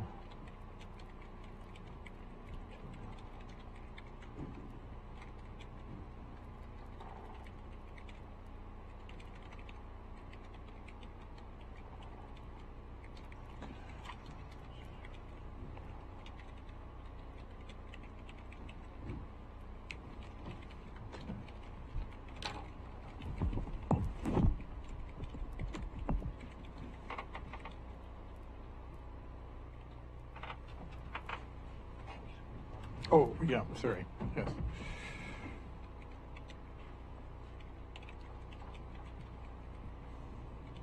You with the mouse?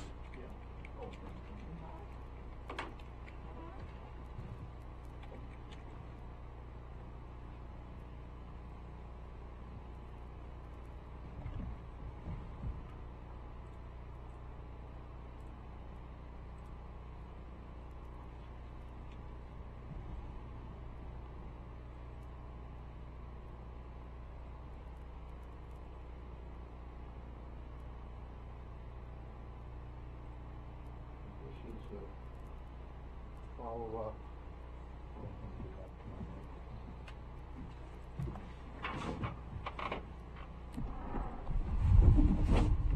This has to do with follow-up of older meetings or prior meetings and prior communication with Administrator or Interim Administrator Hitt in regards to travel expense overages. And this began, there are 4 pages here, but this began back in mid-December of 2017 when Interim Administrator Hitt provided me a document that he had given, or I believe given personally to Commissioner Boyce. And then when I followed up a month or so, a month or so back, said I do plan on issuing a citation next week, bring back to the BOC possibly on 3/21. So my question is, just scroll down.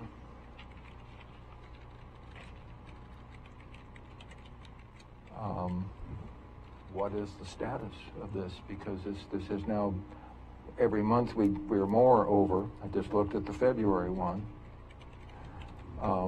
And from mid-December to now, and there's been nothing. There was something, and I believe it's the last, this was a document that Interim Administrator Hitt provided me. There was a document that came out each month, or a document that comes out to the Commissioner's office staff in regards to from the road department and what the odometer readings are. And when I saw the last one and saw another note, it sort of jogged my memory that I needed to go back and follow up on this. This was the last one that was February, and in there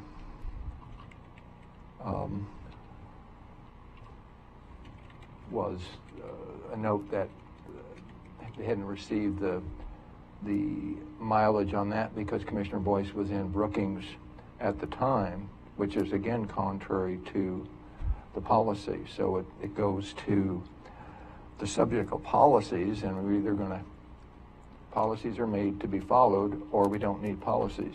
So an update perhaps from Interim Administrator Hitt on that, and those are my comments. Did you want me to respond? Sure. Please. Madam Chair? Could we roll that down just a little bit more on the last page, sure. please? Oh, down? To the bottom? No, up. Ups. Excuse me. You want up or down? Well, I want the last bit of the 4-car comparison there. 5-car, excuse me. Yeah. And it was a comment that's, again, when I saw that, I thought, okay, I need to follow up on this again. I have not had an opportunity to follow up as I should. I agree with you, Commissioner Huxley. I should have before now. I did not, in part because of my absences from the office. But it is something that I need to do vis-a-vis Commissioner Boyce and vis-a-vis you all, and regarding some type of budget adjustment.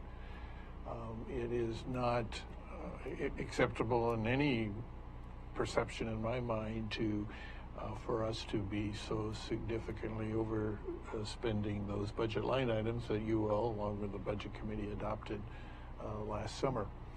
So I will plead guilty to not following up on this as aggressively or in as timely manner as I should. I will attempt to correct that absolutely as soon as I can. Thank you. Okay. Madam Chair. Do you want to do your comments now? No, I'm going to comment on this if I may. Okay. First of all, I'm doing your job and my job and Commissioner Huxley's job when I travel. And I can offer, and actually I have brought back considerable information. Perhaps you feel that's, these meetings that I attend, either by phone or by travel, aren't necessary. But I have made sure that you have been privy to that information. And I think I'm assuming you're interested in it. I don't know for sure. The two Regals there, I have never driven, so I don't know why that is there. The Traverse, I have not driven since, I believe, maybe last October. One time, I had requested that other departments not use that car because I wanted to keep the mileage down on it. I think Administrator Hitt can verify that because I think it's a valuable asset. And when we have a new board come on, beginning of 2019, I think I would leave it up to them if they want to try and sell that car or have it as a nice car to offer to other departments. Meanwhile, I have taken the two Tauruses, and I pay for half the fuel myself. I think you're aware of that, out of my own personal pocket, because I cannot deny the responsibilities I have, and I will absolutely offer you again and again that the travel I do is very pertinent to this county and critically important. So in addition to that, you did at one time, Commissioner Gold, say that I could use part of your travel budget, which I think is $4,500 per year. So I didn't catch there. I think that was $1,500, $4,500 total. Oh, that's right. $1,500 each. Everybody else, that's right. The commissioner's budget, travel budget, is the only one of the departments that got cut in the last budget session. And it's hard for me, it may be coincidental, but it's hard for me to believe that that isn't punitive in nature to make sure that I'm not able to do the job I promised the people to do. I'm going to conclude I will look forward to the citation, and I will take it to the people, and I'll challenge you that way. Actually, I'm a bit anxious. Thank you, Madam Chair. Okay, moving on with Commissioner updates. Commissioner Boyce, did you have any updates?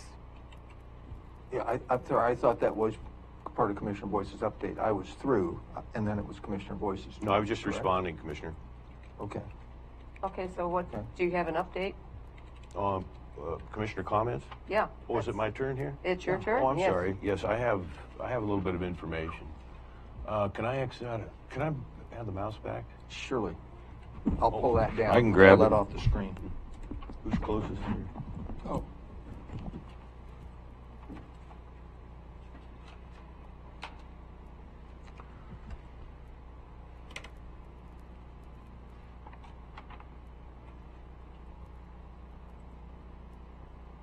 While we're waiting there, thank you. While we're waiting there, we did, I'm hearing that, see if I can find this kind of quickly here.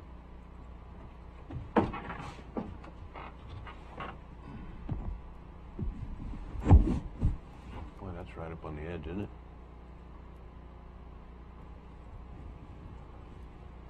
I know you've seen this picture before, but we're hearing that, my goodness, of the 1.1 million acres in Curry County, we should be thankful that only 1% of our county was burned instead of severe burn, excuse me. That's the kind of propaganda, forgive me, that we're hearing nowadays. So this picture's not very good quality, but I can assure you, if I can get the original to you, you can see as far as you can see in 3 directions the severity of the burn. And the bad news I have for you today that I just learned yesterday morning from the new interim forest supervisor, so forgive me, but I'm on the fight because it is so appalling and yet so predictable. We were warned and warned and warned. Just like the biscuit fire, they're going to do exactly the same. We've been fighting. Thanks for your buy-in on that last letter that we sent, or in the process of sending to the forest supervisor. The Forest Service, as we mentioned last week, is in a total mess. And there are some good people in there, and I will be the first one to beat that drum respectfully so and challenge them to do what they can to regrow the forest here, and I think that's truly their goal, objective, and enthusiasm. But to say that only 1% of Curry County was severely burned, we can't have logging contracts, so therefore we can't have thinning, therefore we can't have reforestation, then we burn it up. And I will go to my I will go to my last breath to say that this fire could have been prevented and how close it come to Brookings. If I'm repeating myself, it bears repeating. I'd be irresponsible not to. So here we are. We've been battling through different counties. Even the Oregon Department of Forestry has nudged the Forest Service to allow more than 13,000 acres inside the matrix. And the green activists have backed us in a corner, doubled down, worse than ever. And the final figure is 4,000 acres. So it's about 3% of the 170,000 acres of land that is burned. This document right here shows if you don't harvest the timber in a responsible logging manner, you will not have reforestation. So here we sit with a burned forest. Our ecosystem is ruined like it's never been done, maybe once in the last 20,000 years or whatever the proper science is there. We know that science is always changing. And so when I heard that bit of information yesterday, yeah, standing up, you could have knocked me over with a feather. So not only are they doing 1/3 of what they originally discussed, they're taking it down to an absolutely embarrassing amount. So the fight is before us, and yes, I'm going to have to travel. I'm going to have to travel to other counties. I'm going to have to keep traveling to the Oregon Department of Forestry. This is so dang unacceptable and shocking. The bugs are already in it, even in the LSR lands that I referenced in the letters, that you kindly, for them at least to responsibly consider that. Right now, it looks like they're not going to. So yes, I get a little agitated when you cut my travel budget, when you know that I'm paying half myself and I'm using the cheapest car, I stay at the cheapest motels. All the other departments stay at Holiday Inn when they travel. So if you don't think I shouldn't take that personal, I'm sorry, maybe I'm wrong. So, yes, of course I could talk about this a long time. I'll just conclude this way. Not only because we're not going to have but 4,000 acres, yes, 4,000 acres of 172,000 acres of prime timber, because we're only going to let out the absolute bare minimum of timber contract. Well, the county's not going to get anything. This is all going to the stewardship program. We don't have any money for rehabilitation, reforestation. Nowhere do we have money. So we can't even go to bed at night and think and be assured within our own hearts, minds, souls. Take the people who lost their homes, and South Coast lost 13,000 acres. We can't even go to bed at night knowing that we're at least going to try and get it back for our next generations, because there's no money to reforest. In addition, because of poor planning, there's no seedlings, even if we had the money to rehabilitate. You can verify everything I'm saying. I don't Very think easy. anybody's arguing with No, you. I mean, I'm not trying to prod you here. I'm just saying that you probably want to verify. Maybe you'll get as concerned and as upset as I am. Finally, thousands and thousands of trees. The oak and the madrones are going to come back almost in an explosive nature, because the fir trees that are basically resistant to normal fires, normal burn cycles, they're gone. They're dead. So they can't even shade the ground to keep the hardwoods from coming back. And we are faced with, maybe not this year, I sure as heck hope and pray, we are faced with an incredible fire season coming up. I asked the supervisor yesterday, he has $3 million he just got from the federal government under whatever to go back and rehabilitate the trails through the burned area for our visitors.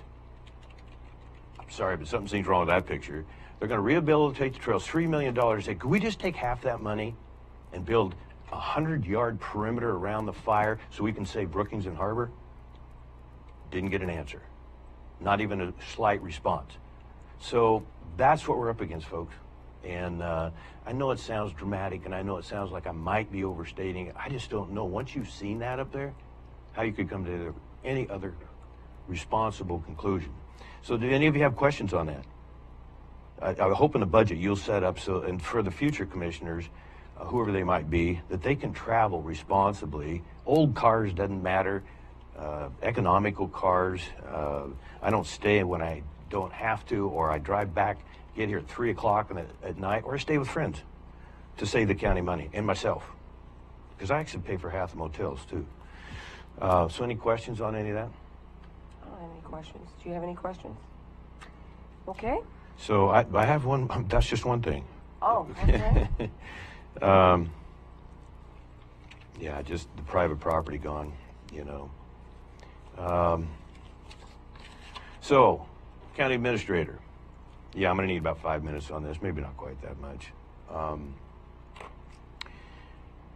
Administrator Hitt, I recognize that because of your professionalism in your class, you would stand down and go through the process.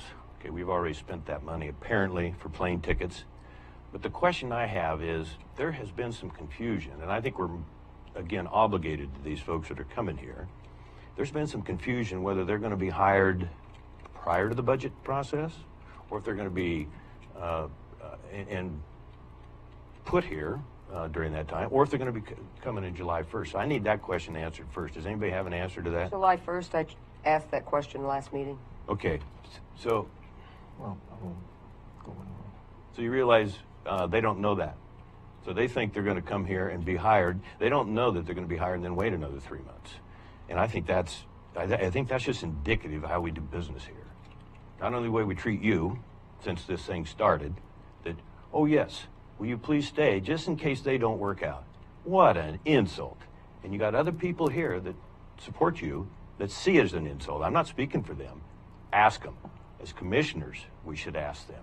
They're elected officials. And I think that is absolutely almost degenerated to a, well, it is disrespectful. It's like they don't have any say, and yet they're elected by the people. So I think the people need to know that the two prospective applicants need to know that they have not been told that. And if somebody can correct me, I'd be glad to eat those words. Oh, go ahead. Commissioner Huxley? To the general subject discussion there,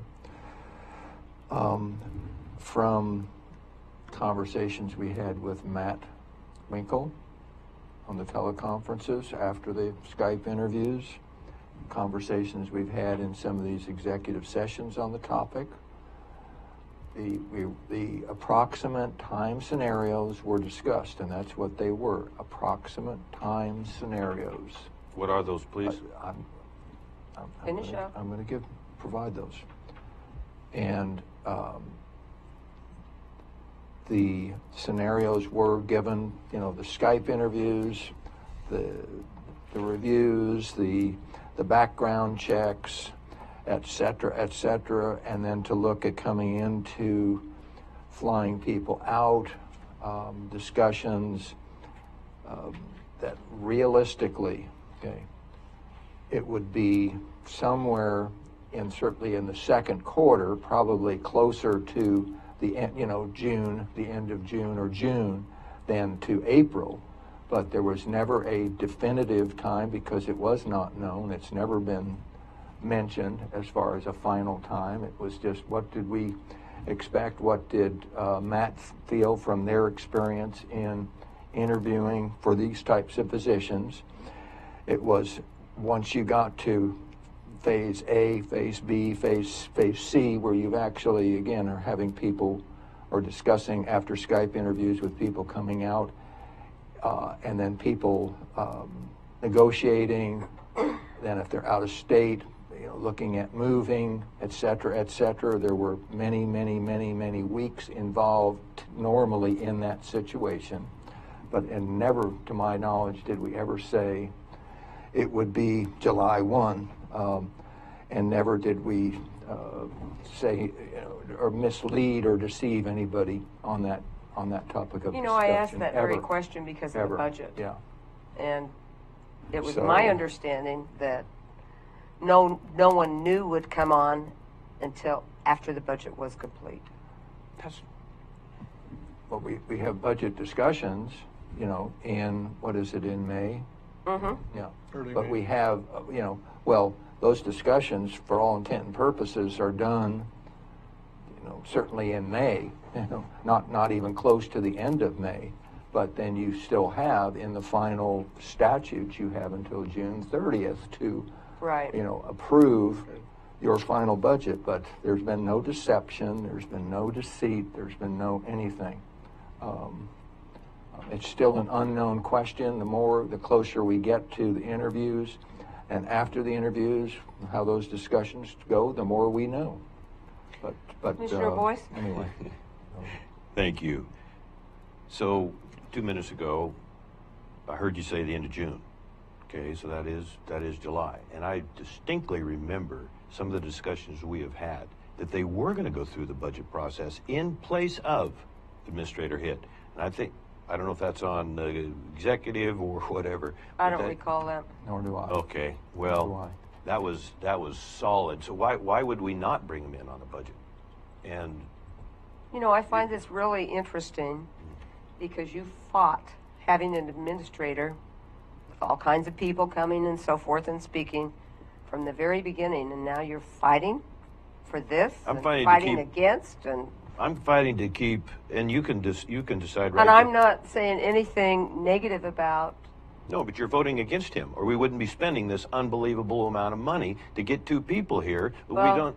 He's well, an it's interim administrator. not in my book. Not in the other 5 people that are elected, publicly elected to this county. Not in their book. They want him as long as they can keep him. So to your point that I fought this all the way, Yes, you did. well, I'm going to ask you to clarify that. My relationship with John Hitt, Administrator Hitt, has been very good, and I have worked hard. He has worked hard. That's why I'm supporting him now. So your argument, Well, even let if me it is make correct, another doesn't argument. make sense. Let Doesn't me make make sense. another I'm argument. against, Madam Chair, I'm against spending money, and if these people are listening right now, they need to know the mess they're walking into here. It is as clear, and I can talk about it for another half hour. I'll spare you, and I'll stand down so you can talk. But the truth is, we were told, they were told, that they're going to come in the next month or so. It is realistically now July 1st. And I think that's an awful way to treat them, yeah, go ahead, please. That's false. I'm just going to say, anytime you have change, it's very difficult for people, and just because you have someone new doesn't mean that they're going to be a poor administrator.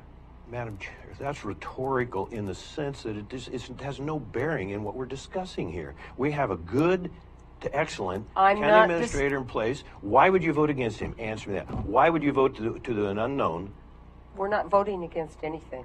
Well, I think you are, because you have 5 other elected officials, 6, that say, this is the guy we want. Can you just let him go through the next, for 1 year?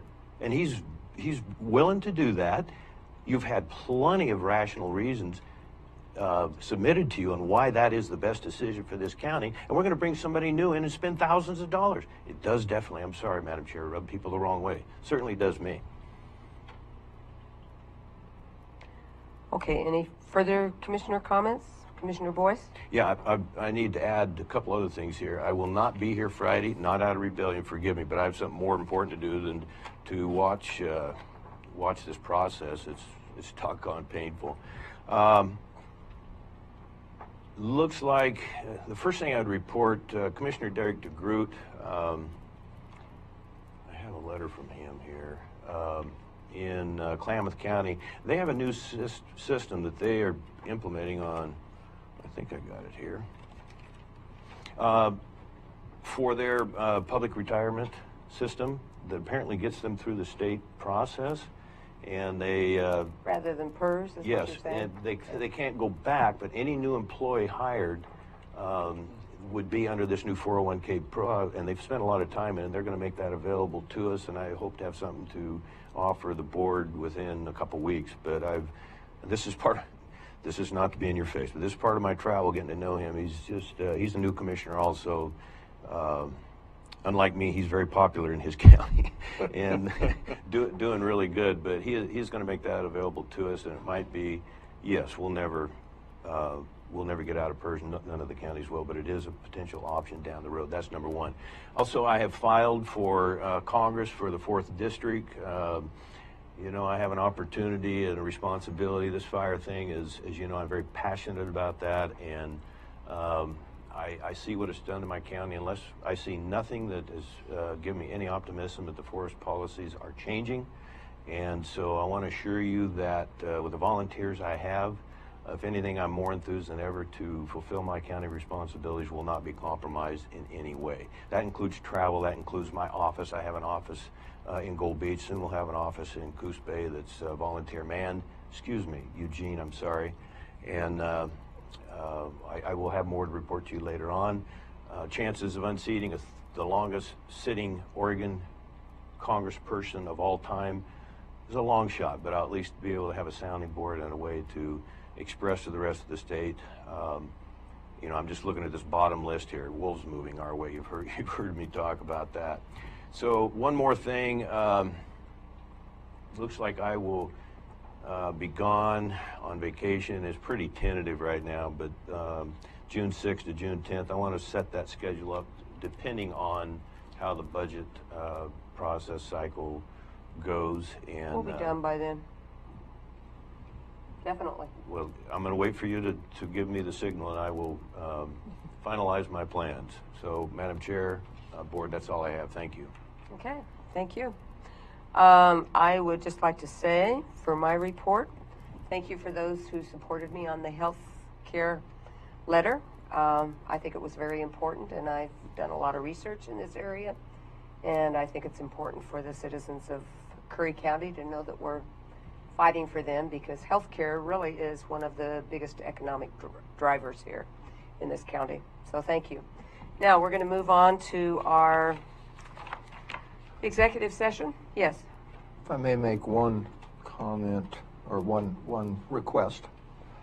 Commissioner Boyce brought up, you know, vacation or tentative vacation pending budget. Final budget adoption and approval, which is what we're talking about. Some counties, I don't have names, I'm just going from pretty much hearsay, you know, that will have a couple of weeks during the summer months frequently where they won't have, because of vacations and things like that, and families traveling and so forth. And my suggestion for consideration is that on this particular month, or this year, July 4th is on Wednesday. So, and then Wednesday would typically be the first Wednesday of the month, which would be a general meeting. Clearly, I checked, the holiday is actually scheduled also for Wednesday, the county holiday. Okay. So, possible consideration, you know, for the first and the second week or something in July, just not to have a meeting scheduled. There will not be a meeting scheduled for sure, a general meeting on July 4th anyway, for people that might, you know, not just commissioners, but elected, you know, other officials, so forth. But primarily the commissioners, because they're involved with the commissioner Actually, meetings. I'd be very happy to entertain So anyway, I just bring that up on the coattail of Commissioner Boyce's comment about the vacations. So I'd be just fine with that, because I'm going to have some very big complications in that time frame. So What is that time frame again? I'm looking at June 25th for a complete knee replacement. I didn't mean to get personal. I'm sorry. I thought maybe you had... That's okay. My And that's going to apologies. be some recovery time. Okay. At least 2 weeks, I would say. Okay. So are we tentatively okay for that concept then? Yeah, that's fine with me. Okay, if that the first 2 weeks in not to schedule, which won't be anyway, for July 4th, and not to schedule for July 11th a workshop? Okay. Yeah, And that's hopefully fine. the surgery goes well and you don't Yeah, I don't have you it. don't fall off here. You know, I was telling people it was only about 3 inches, but I think it's 6 inches. Don't you dare. You took a Yeah, dive probably almost about 6. at Yeah, the I last, didn't even notice that. the the other last day. meeting. I will be out this coming Monday. Okay. You have that meeting with telecasting and stuff, that one on the selection of the vacant Senate seat, but I won't be here for that. Oh, okay. But we're just doing that from our offices. You can, Correct. yes, exactly. Home or Yep. whatever. Okay. Okay, so we're going to move on to our executive session. Anybody here who shouldn't be here needs to leave. And our executive session will be under ORS 192.6602, D, to deliberate with designated labor negotiators, and E, to deliberate with designated real property negotiators. So we will commence with this meeting after the executive session. Keep it on. No, we don't do minutes. She records it.